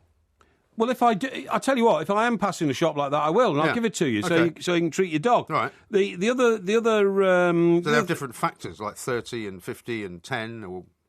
No, I don't think so. I think it's standard. Is it? Now, I assume somewhere in your home, in the back garden, and the place down in Kent, you have a dog shower. A dog shower? Yes. No. Got a hose? Well, you're supposed to have a dog shower for your dog in this sort of weather. Well, I've got a hose. And do you hose the dog down? Yeah, if he gets a bit hot, yeah. Are you sure? What do you mean, am I sure? Well, you didn't volunteer that as part of the treatment for the heat when I asked you 5 minutes ago. You didn't ask me. I did. I said, what are you doing to protect your dog from the heat? You didn't mention the shower. Well, you didn't ask me if I had a shower. No. But when I ask you, how do you look after your dog in the heat? You should have said immediately, well, I put it under the shower, but you haven't got a shower. No, I haven't got a shower. Yeah. The other thing is, do you know that when you walk dogs on pavements in this weather, they are burning their paws on the hot pavements? Yeah, I'm not surprised. So have you got foot covers for the dog's paws? Foot covers? Yeah. Where would you get foot covers? From a pet shop. Oh, maybe you get me some foot covers when you pick up the suntan lotion. Hang on. So I get your suntan lotion, which you haven't got. I get your foot covers you haven't got. Yeah. Might buy you a shower for your dog, which you haven't got. What exactly are you doing to protect your dog against the heat? He doesn't walk on the Because you pavement. sound to me like the most cruel and neglectful owner of a dog in the history of dog ownership. Well, should I remind you at this point that it was your dog that bashed its head against the wall in order to get out of the house that he was in having such a terrible time? How you can continue to try and make a joke about a sick dog who had epilepsy, I just don't know. I know. And I tell you what, you're not winning many friends of the audience by continually Well, I'm not here to win friends. Continue picking on a disabled little dog. I think it's a disgrace. Well, first of all, the dog doesn't walk on the pavement because the dog lives in the country, so there isn't any pavement. The dog walks on grass. Well, all dogs walk on pavements eventually. No, not this dog. At some stage. No, well, maybe at some stage. Well, I tell you what, when the hard ground gets baked hot, that can also harm the paws. You don't realise how delicate the paw pads are on a dog. Right. I do. How hot does it have to be before the pavement actually burns the feet of a dog then? What does your expert say? Well, I'm telling you, with temperatures going up to like 87, 88, 89 degrees, that's very, very hot. I've seen people doing the old trick on television in the last couple of days, frying an egg on a pavement. Yeah. So if it's hot enough to fry an egg... It wasn't that hot yesterday. If it's hot enough to fry an egg. Now, the other thing is, you can actually give your dog frozen food in this weather to keep it quiet as well. Well, he does like the old ice cube. That's what I'm saying. We give him ice cubes quite a lot, even when it's not that hot. No, what you should do is you make the nosh like you would normally. The dog food. Yeah. And then you put some orange squash juice in its bowl. Orange squash juice? Yeah, with water. Why would you put orange squash juice in I'm going to explain to you. And then you put it in your freezer for half an hour and freeze the whole thing. Yeah. And then you give the dog its meal as a frozen meal to keep it, and that's what keeps it cool, seriously. Really? In fact, you can even make lolly ices for your dog. You could. And dog likes them. You've just said it likes an ice cube. Yeah. It likes them. But you're not doing any of that, are you? You're not doing any of that. You're not looking after your dog at all, in my view. Once again, I don't accept that you're any kind of expert on dogs, as I've said before. I research it, though. No, you don't. I research it. You didn't know anything about all those things I've asked you to do for your dog. You weren't doing any of them. Well, I'm not going to put paw protectors on him because he doesn't need them. I don't think he needs any kind of stuff on his ears either. It's not like we're walking around in Doha where it's really, really hot all the time. I'm telling you what, it's as hot as Doha now. No, it isn't. You are a fool. We had one hot day, and that was on, Tuesday, was it? You are a pathetic pet owner. You are.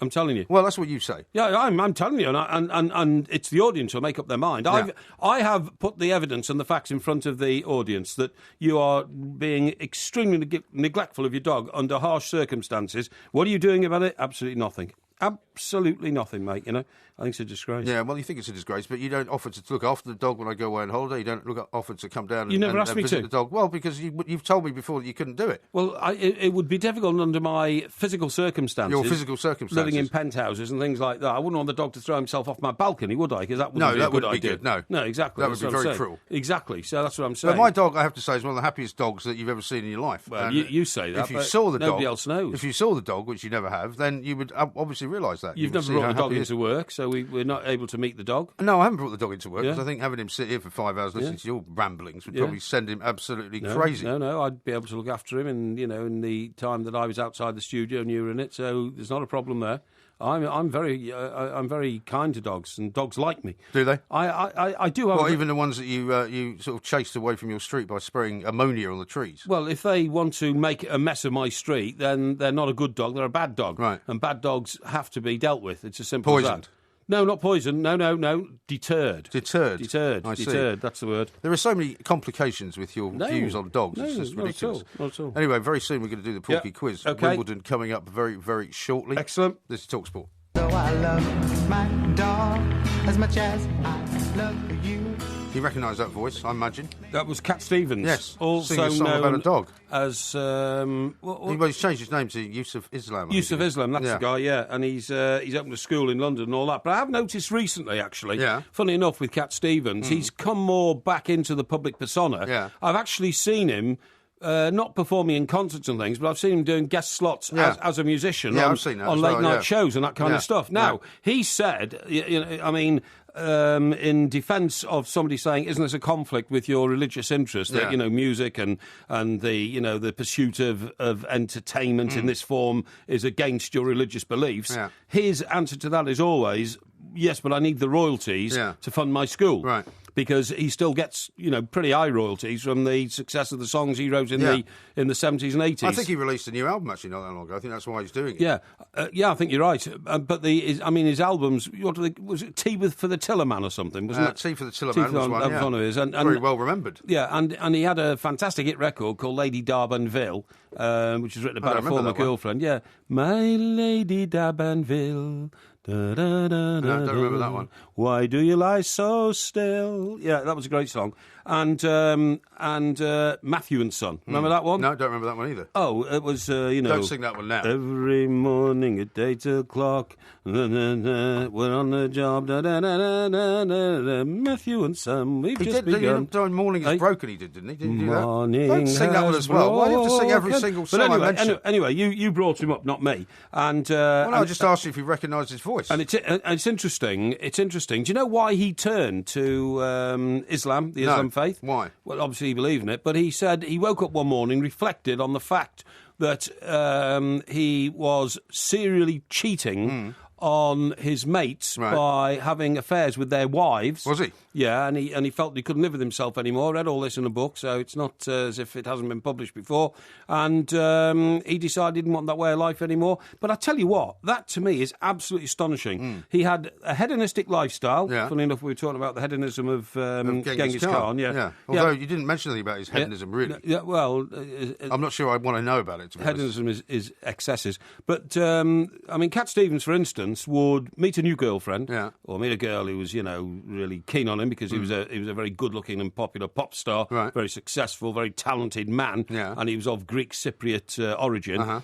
And then he'd meet a girl, and then to impress her, he'd hire an aeroplane and they'd fly to Greece. Right. And she'd say, where are we going? He said, I just fancied a cup of coffee, and the best coffee in the world is in Cyprus, or something like that. Well, You know what I mean? if you can afford to do that, yeah, why not? exactly. Why not? And all that. And he said that his life had become shallow and empty and all that. So he decided... He sounds like a guy that not far away from the kind of things you used to do. Because you would sort of, take a woman to somewhere exotic, somewhere exciting, take her in an expensive car, take her in a limo, that kind of thing. I did once hire a helicopter to take a lady to the Epsom Derby. Actually. Did you? Yeah, from Battersea Heliport, yeah.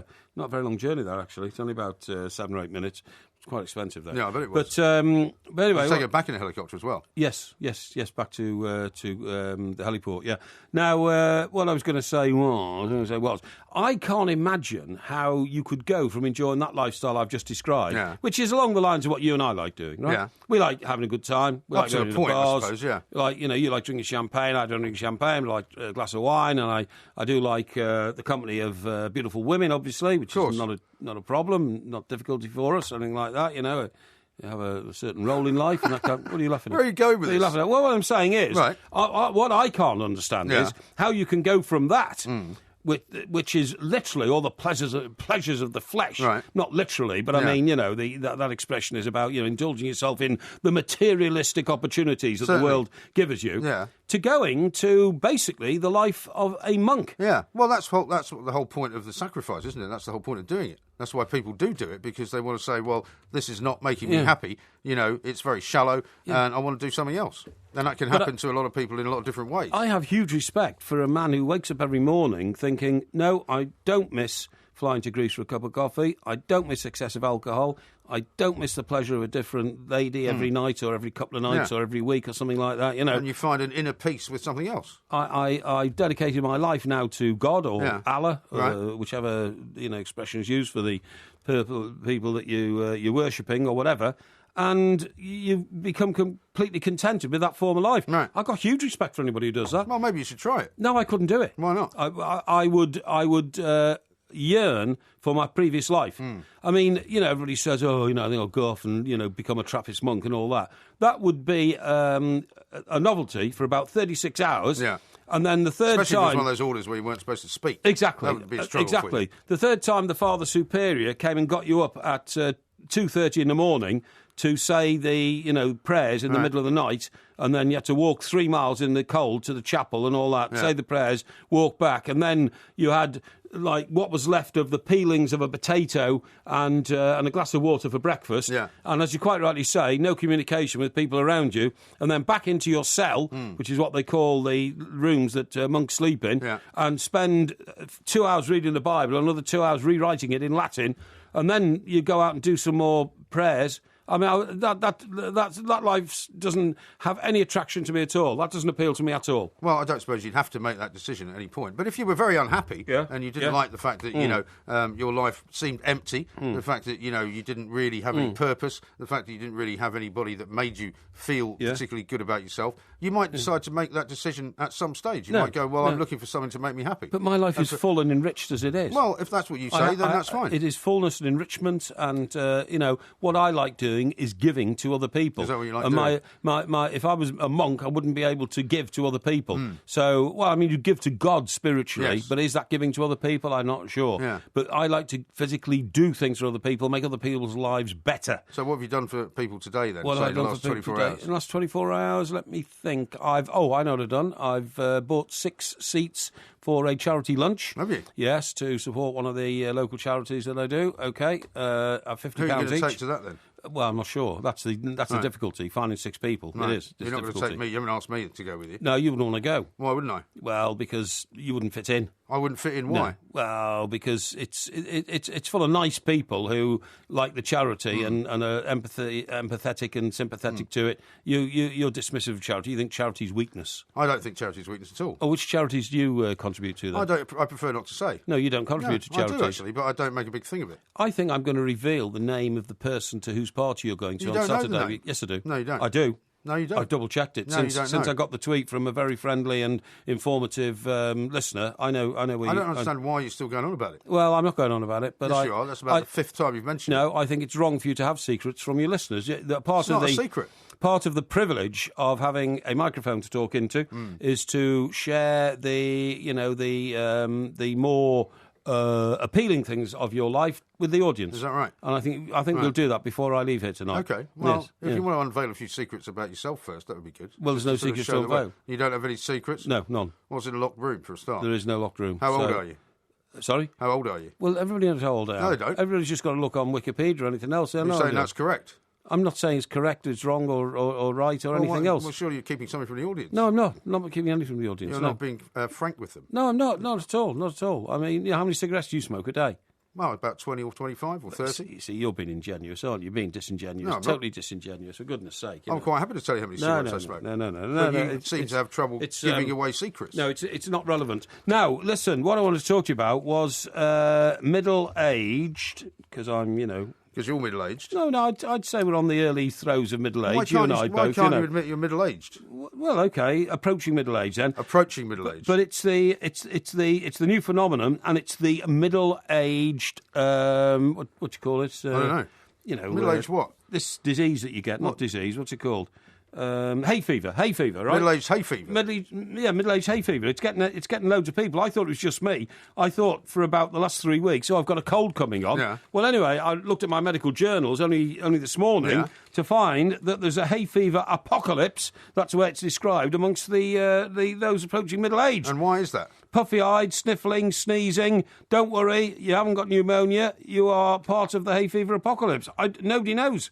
Nobody knows why it's happening. And have you never had hay fever before? Never. In all my life, I've never had hay fever. I always felt sorry for people at school. At school, like we had these rolling playing fields. Yeah. We had 60 acres of playing fields, right? I didn't know that. I didn't go to school where you went to school. Yeah, it was brilliant. I feel sorry for these kids in these inner city schools who don't have any playing fields. Yeah. But you used to play cricket and football and tennis and all this kind of stuff, And the problem was that when the mowers came in and cut all the grass, all the poor kids who suffered from hay fever were all, knocked for six and ended up in the sick bed. Oh, yeah, it's awful. Because there's nothing you do about it. I mean, doctors have tried... Because that releases all the pollen. Yeah, one of my kids gets really bad hay fever. There's nothing they can really do about it. They say, hopefully it'll wear off after a couple of months. Yeah. And it's well, that's not really good enough because, in the summer months, he's absolutely miserable. Right, now it says here that the onslaught of middle-aged hay fever has taken the medical profession by surprise. It says sufferers who've previously been able to keep the condition under control with a daily antihistamine, are finding themselves completely overwhelmed. It's affecting marriages, with 1.6 million couples forced to sleep apart as those afflicted keep their partners awake with constant sneezing. Yeah. How about that? Yeah, I know. That's terrible. It is terrible. So nobody knows what to do about it, in other words. No, it's the unsolvable problem, I'm afraid. Yeah. Well, I'm hoping it's not going to... you probably find that it's certain types of pollen that get you. It could be grass, it could be tree pollen, it could be, flower pollen. But it will pass soon. Well, I know more about that than you do. It says for certain people, the pollen grains which are released are identified as a threat by their immune cells, and they produce an antibody called immunoglobulin E. Immunoglobulin E, right? You got that? No, I haven't got that. No, try it again. Immunoglobulin E. Okay. I'll say that again.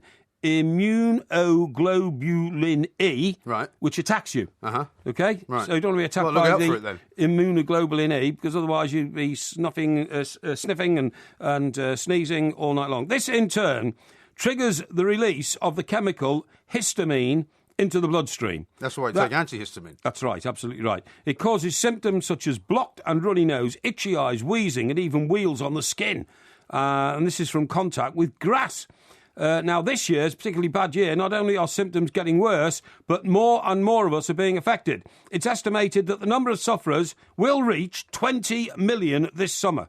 That's up another 5 million from last summer. That's terrible. That's a massive increase. That's terrible. It's going to be a national epidemic soon. We've got to do something about it. Yeah, all right. I demand that the government stop sending billions of pounds of money to countries that use it to build palaces and swimming pools for their dictators and give us more money for research into hay fever. OK, that's not a campaign, is it? Well, sort of, yeah. Sort of a campaign. Yeah. Not really a campaign. That's it. Well, your campaign's out of time, unfortunately. Because coming up next, it's time for the Porky quiz. Excellent.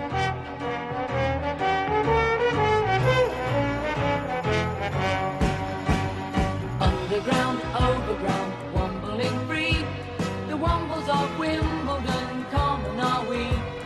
Making good use of the things This is TalkSport. We are the two Mikes, and it's that time of the week when it's the Porky quiz. And of course, a lot of people stay up just especially to hear this particular feature of the show. Yes. And it's every Thursday night into Friday morning. You recognise the Wombles there from Wombles of Wimbledon Common. Very close to where I live, Wimbledon Common. Is it? Yes. Excellent. Well, yes. so you'll be an expert on the Wimbledon Tennis Championships, which is what the quiz is all about. As ever, if you get one correct, you will hear this sound. You cannot be serious!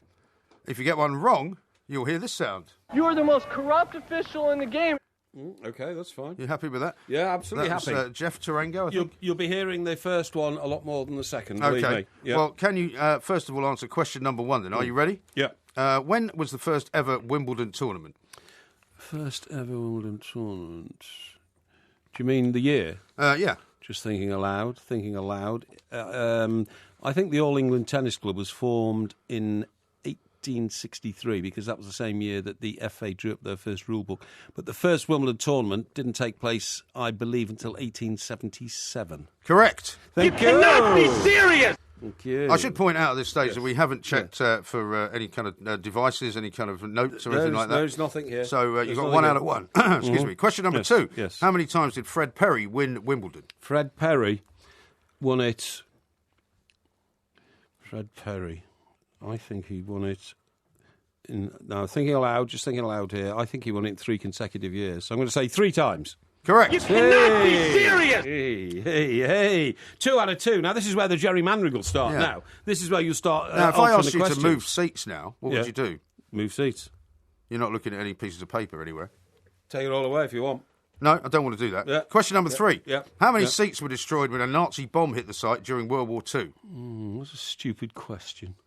What an utterly ridiculous and stupid question. How many seats were damaged when a World War bomb hit it? Let me think. I mean, that's an impossible question to answer that. Impossible. Well, have a guess then. Well, and what range are you giving me for accuracy? I'll give you a big range for accuracy. Yeah? Like? Well, if I normally would give you 5%, and on this one I'll give you 10%. 10%. How about that? Okay, 10%. I'll say 50. Incorrect. Yeah, what's the answer? 1,200. You're the most corrupt official in the game. Question. 1,200. Stupid question. Well, you're an expert on Wimbledon. That's still 2 out of 3. It's not bad. Yeah, you see, I told you, as soon as I start getting them right, then the questions become ridiculous. The questions haven't changed. The questions are all here. Question number 4. Right. Who was the only royal to take part in the competition? Royal to take part in the competition. That would have been... Let me see. It would have been... Victoria's son. Victoria's son? Yes. Queen Victoria's son. And he was a playboy, and his name was... hang on. Was it Bertie? I'll say Bertie. Well, it was the Duke of York. Yes, that's right. I've got here. Yeah, who was Bertie? He was Bertie. He was, yeah. The future King George VI. Yes, he was Bertie. Honestly, I'll give you that one. Thank you. You cannot be serious. Excellent. 3. Excellent. That's 3 out of 4. 3 out of 4. Not bad. Question Brilliant. number 5. Yes. Which woman holds the most singles titles? Singles. That must be. Unless there's historical evidence against it. Oh, no, it must be Martina Navratilova. Correct. You cannot be serious. 4 out of 5. 4 out of 5. Are you going to accuse me of changing the questions? Here we go. No, you've changed them back now. Because, I've changed them back? Because the audience now are onto you. Oh, okay. So I've changed them once, and now I've changed them back. I think you have, yeah. Question number 6. Yes. Which men's player has reached the most finals without winning? Ooh. Men's player, most finals without winning. I think that could be... I think it could be the Australian John Newcombe. Just thinking aloud. Hang on, because he was up against Roy Emerson in the 60s and Tony Roach, also in the 60s. I'm just trying to think of the 70s, 80s. Jorn Borg won it 5 times without winning it, because McEnroe got beaten in a few before he won it. And... it could be Ivan Lendl, because that's the one that Ivan Lendl didn't win, and that was in the 80s. So I'm going to have to say Ivan Lendl. Incorrect. You're the most corrupt official in the game. Who? And the American, Andy Roddick. No, I wouldn't have got that one. He reached 3 finals and didn't win one of them. When was that then? 2004, 5 and 9. Good God, I didn't realise that. There we are. Yeah. Question number 7. Right. You got 4 out of 6, which is pretty good. Really good. How many courts does Wimbledon have? Golly. Do you mean now or when it first opened? Yeah, I mean for the tournament. That they play on each day? For the tournament, yeah. And what variant are you going to give me here? What variant? Yes. Well, it's not a big number, so I'm not going to give you any variant. Okay. Right, I have to say, there's the centre court number 1. I think it's court 16, 17. I think it's 22. Close, but incorrect. Right. You're the most What is corrupt It's official 19. in the game. 19. Yeah. So that's 4 out of 7. Yeah, well, I think I've proved that I'm a bit of an expert on Wimbledon. Question number 8. Because they've got spare courts, in case the rain comes down. Now, this is true. If there's rain delays and they have to put on extra matches on the last few days of the tournament, they bring in the extra courts. They don't need extra courts. And there's a total of 22. They don't need extra courts. I think I'm right. You're not right. I think I'm right. Question number 8. Yeah. What is the nearest tube station to Wimbledon? Nearest tube station?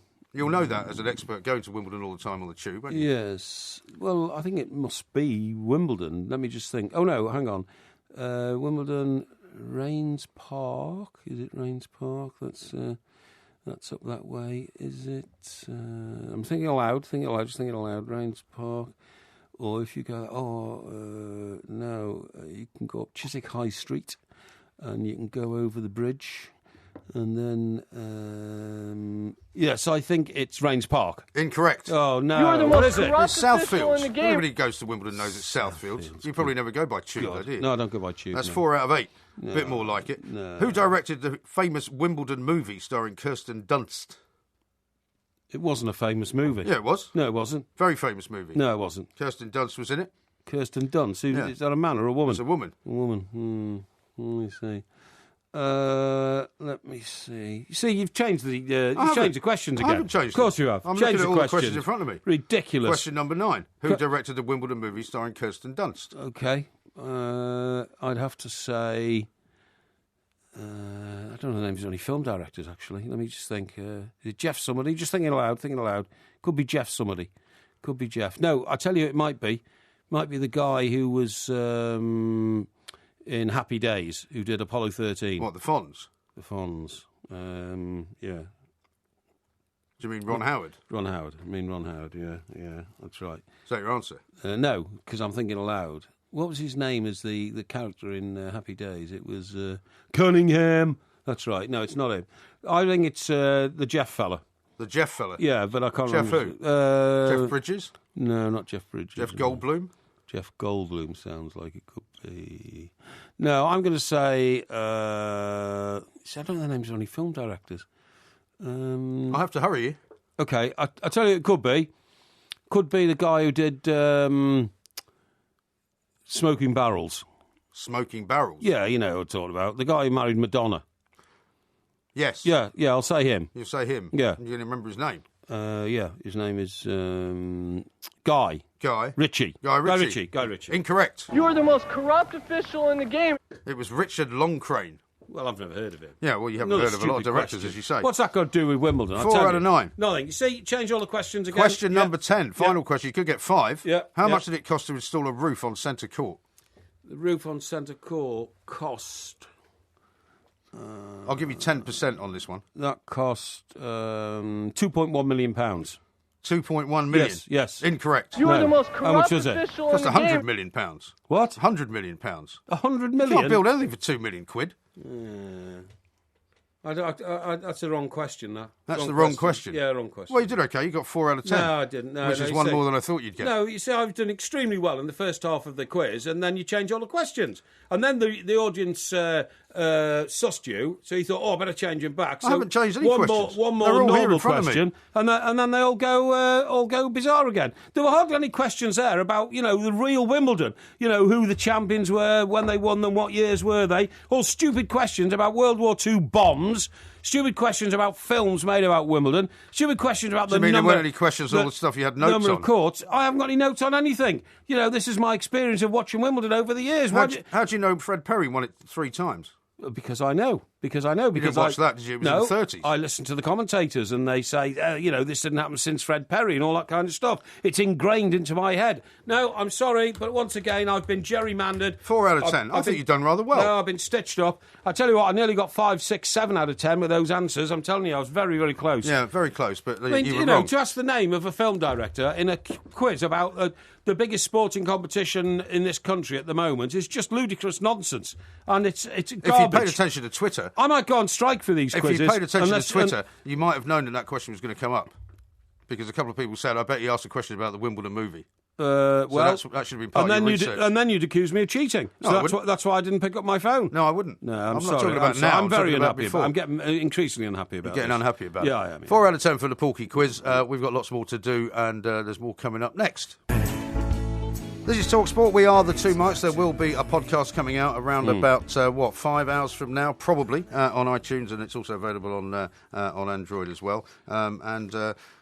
Lots more to come between now and the end of the show. Now, the tweets are already coming in, right? And this is the general opinion of the audience on that ridiculous quiz where you clearly inserted some, what you consider more difficult questions. Listen, first of all, once I got 4 out of 5. As I said to you, I don't put the questions together. I get handed the 10 questions, and then I ask you them. That's all. Okay, so James... It's not possible for me to change James says, well done, Porky, you did extremely well. Bill says, totally agree with you, Porky. Some of those questions were absolutely ridiculous. Sack the quiz researchers right now, okay? And Steve says, I knew there'd be a question about the film Wimbledon. MG used his rat-like cunning and 2 sets of questions again. So even Steve knows you've got 2 sets of questions. It's so obvious to the audience out there, right? I'll tell you what I'm going to do. Because of this, I'm now going to reveal the name of the person whose party you're going to on Saturday. Nobody cares whose party I'm going to on Saturday. Yes, they do, and I know. And I've asked you not to reveal it, so if you reveal it, I would consider that to be a gross breach of confidence. Well, I'm going to. Because I've been asked not to reveal exactly whose party it is. No, the audience are entitled to know. Well, they're not interested in knowing. I'll read you this, right? Yeah. Darren from Leeds, he's texted this in. He said, what is Porky's problem tonight about not being invited to your party? He's acting like the jealous, ugly kid at school who can't get any friends. No, that's not at all. Back to the Wimbledon thing. JPK says, utterly disgraceful. Who directed Wimbledon? What's that got to do with it? Old Porky's been stitched up again. Awful cheating. Thank you very much indeed. Well, these are all your supporters who say that every single week. No matter what the quiz is on, no matter how you're doing it, no matter what the outcome of it is, there are people who are your supporters who always think that you've been cheated. Yeah, Noah says, Porky was using his rat-like cunning. Perhaps he smuggled the answers in, but 4 out of 8 at one stage was a bit more like it. And again, makes comments about how unfair it all was. Magnificent start by the Porkmeister, says David, which I think is a very good representation. And then Bill comes back and says, what a stupid blinking question that was. Bombed seats, utter gerrymandering. And JPK says, another disgraceful question about the seats. You see? Maybe you'd like to set your own questions. Would that make you happier? They all know. No, I'd just like some real questions about the subject that we're actually talking about. Now, listen, I wanted to say something to you. Last night I did Porky Vision. Yeah. I forgot to tell you about the greatest programme I watched last week. And what was that? The film Wicker Man. Oh, Wicker Man was was on, yeah. The original one. The original one. Because I think they redid it, didn't they? This is the one with the original one with Edward Woodward. Edward Woodward, yeah. But I think they did a more recent one a few years back. But it's an amazing film, I mean, have they actually got a little boat like that, the Scottish West Highland Police? Who? Well, I shouldn't think they have now. They might have had then. I mean, it was set like in the early 60s, wasn't it? 70s, I think. The 70s. Was it set in the 70s? Yeah. No, but I mean, is it such a wide police area? They have a little flying boat that they fly around in? Well, they might have. I don't know. Yeah, well, he flew it himself. He was actually the pilot, and he landed, send me a dinghy, please. No, get lost. We don't want you in this island. Yeah. It's an amazing film. It is. But the most amazing bit about it, I was going to tell everybody, was the role that Britt Eklund plays in it. She plays the flighty daughter of the landlord, right. And the landlord seems to be encouraging every man on the island to have a fling with his daughter and all this kind of stuff. They have very liberal views on sexual relationships, That's right, Yeah. She actually is filmed naked, dancing around in her room, trying to entice Edward Woodward into her bed. And there's a story about that, because I'm pretty sure when we've talked about this in the past or when it's come up... Was she married to Peter Sellers at the time? No, I think it's somebody else's bottom that's used in the actual sequence. I see. I don't think it's actually her. I'm not certain about that, but I'm sure there'll be listeners that will know the answer to that. But it was an incredibly graphic film, and also I want to go and stay on one of these mad Scottish islands because apparently the attitude towards sexual friendship is extremely liberal. It's all white What, you think swapping. that's actually true then? Well, I don't know. I think you might be mistaken there. And also, how embarrassing would it be if you showed up on one of these islands and you thought you were there for the wife swapping? That's right, There wasn't any wife swapping. Yeah, exactly, and they weren't actually into it. And you have to say, I was misinformed. Yeah, I'm sorry, I got the wrong impression about you people. I thought you all just sort of went into the graveyard every night and started rogering each other on top of the gravestones. I don't think that's what happens. I think that was just the story in the Wicker Man. That's a bit of a disappointment. Yeah. Because it's very cold up there, of course. You'd have to remember that. Well, keep you warm, wouldn't it? A bit of physical rogering. Physical rogering? Yeah, exactly. Is there any other kind? Well, you know what I mean. I'm talking about, yeah.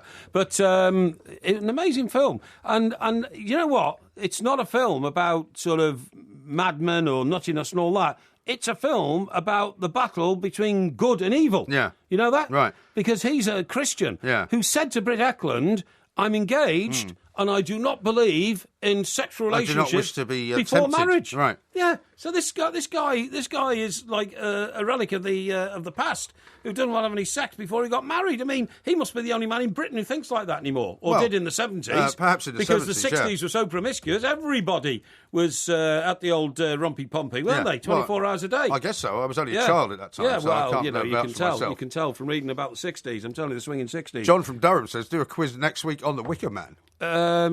That must have come in very quickly indeed. It's only just come in now. But you can't do that because that's a one-subject story, and I don't think we should do a one-subject story because, it's easy to research it, whereas I have a much broader knowledge. I'm talking about much broader knowledge, right? You won't believe something I found out this week. Totally irrelevant, this, but I thought I'd bring it to your attention. Totally irrelevant? Yeah, when we go to Wiltshire sometimes, Yeah. or you used to live there, actually, didn't you? When I go and see my mate there in Wiltshire sometimes, we walk across the fields and over the hill, and it's a beautiful walk over to the pub and all that kind of stuff. And we see songbirds, and songbirds hover and then sing, don't they? Some songbirds hover, I suppose. Yeah, that's right. Yeah. There's a songbird called the hummingbird. Yeah. Well, hummingbirds hover, that's for sure. Right. The hummingbird flaps its wings at over 50 times a second. Yeah. Now, did you know that a hummingbird only flies backwards? I didn't know that. I didn't either. But it can reach speeds of 34 miles an hour going backwards. Why does it fly backwards? I don't know. Honestly, seriously. And that's how why does it see where it's going? I don't know. And that's why I said that this is a bit of an irrelevant fact, really. Are you sure it's a correct fact? No, it is. It's a correct fact. I came across that because, of course, this time of the year, I like to find out... in winter, I've told you already that the problem is if it gets too cold, you can be in danger of birds dropping out of the sky and hitting you on the head.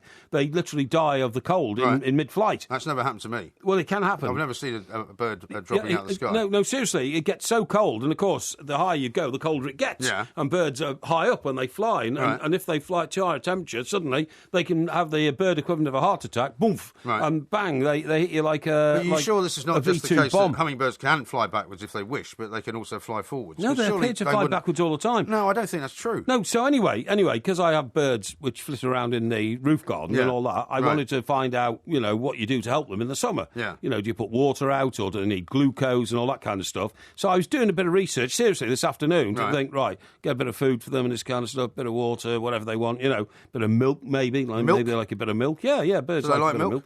Yeah, apparently they do, yeah.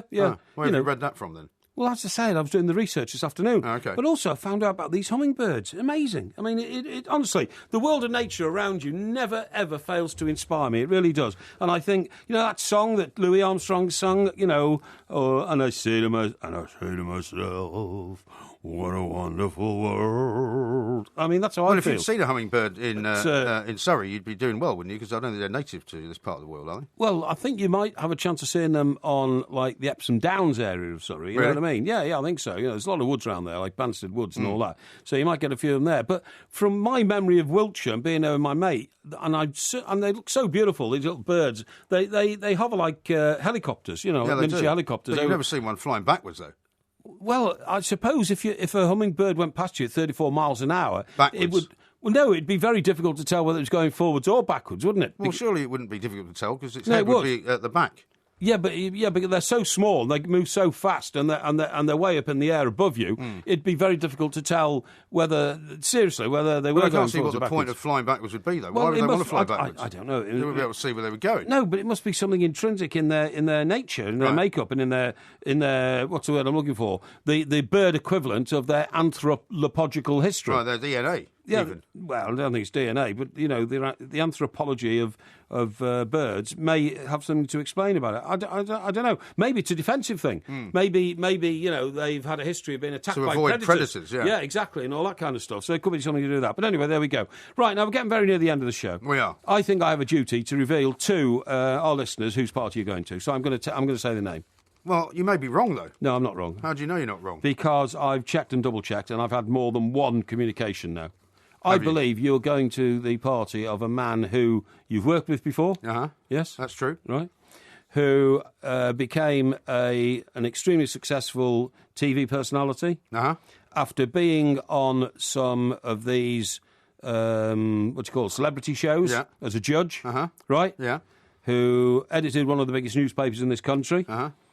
Who... 2, actually. 2, yes, he did, yes, 2 of them. Of whom I was once the boss. Well, that's what you say. No, it's true. It's absolutely true. Why have you moved away from the microphone? To throw a bit of rubbish in the bin. Oh, okay. Because I don't like my desk to be cluttered up. So I think we've got very close now to identifying this person. I think you should now have the privilege of revealing to the audience where you want me to say who it is? I think so. Well, I was asked not to, though. That's the point. No. We know now. We know. Well, it's Piers Morgan. Piers Morgan. Yeah. There you go. So you said it. So it's Piers Morgan. Piers Morgan. And Piers hasn't invited me to his party. No, he hasn't. No. This is what it comes down to, isn't it? No, it doesn't. No, it doesn't bother me at all. Doesn't bother you? Doesn't bother me at all. You've talked of nothing else all week. I used to be his boss, you know. I mean, all that boy knows in journalism is what I taught him, you know. He'd have been nowhere without me. He learned everything from you. Well, he learned a substantial amount from me, let me tell you. You did say that to him when he came on, and he kind of denied it, didn't he? No, he accepted it. I think he accepted it. I think he logically accepted it. And I see. And so this mealy-mouthed approach to, you know, a 30-year friendship results in you being invited to his... so you're saying you've been friends with him for 30 years? Yeah. Well, not 30. No, not 30. No, more like... actually, what is it? More like 20. 20. Yeah, definitely 20, yeah. I think it's a damn disgrace, actually. You are upset by it, aren't you? No. Yes, you are. No, it doesn't bother me one iota. You know, do you think I'd really... Would you like me to bring you a cupcake? No, thank you. I don't want a cupcake or anything like that. You know, you think if I'm bothered because I don't get invited to the party I can see you're not bothered. Of some daring-do, you know, sort of TV presenter, you know, who actually spends most of his life boasting about all the famous people. So now you're going to knows. insult him because he hasn't invited you to his party? No. I mean, look, I've got better things to do than go around boasting to people are you doing instead? About all the famous people Saturday night, I meet. what are you doing instead? I shall be... watching, Columbo?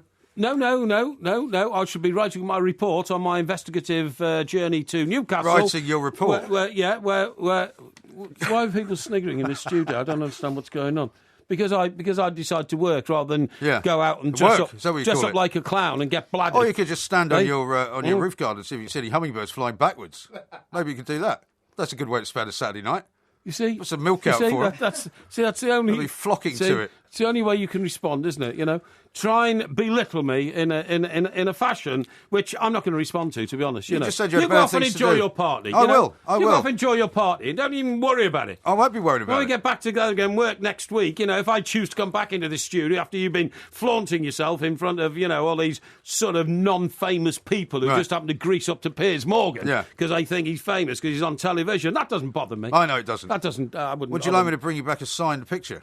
No, I don't want a signed picture of Piers Morgan. Who's Piers Morgan? Who is Piers Morgan? That's what I want to know. Yeah, I'll ask him that. Go on, who's he? I'll send him your best regards. Yeah, you do that. Yeah, you do that. Yeah. I'm sorry to see you like this. I care. I'm really sorry to see you like this. It's a terrible way to end the show. It's sad. Well, there's, I mean, I have feelings. Have you? Yeah. I've never seen them. Yeah, right. Well, there you go. Right, okay, well, on that note. Okay. It's pathetic. It really is pathetic. I've never seen anything like it. That has been, of course, the Two Mics. There will be a podcast coming out a little bit later on. Hopefully by Monday night, Porky will have recovered from his sense of absolute and utter degradation and horror at not being invited to a party on Saturday night. But never mind, if you see him wandering about the streets of Epsom, do let him in and give him something to eat. Don't forget to follow the Two Mics at the Two Mics on Twitter and on YouTube. Just look for... And they produce an antibody called immunoglobulin E. Immunoglobulin E, right? Have you got that? No, I haven't got that, no. Try it again. Immunoglobulin E. Okay. I'll say that again. immunoglobulin E. I mean, I have feelings. Have you? You know. Yeah. I've never seen them. Yeah, right. Well, you know, there you go. Right, okay, well, on that note. Right, okay.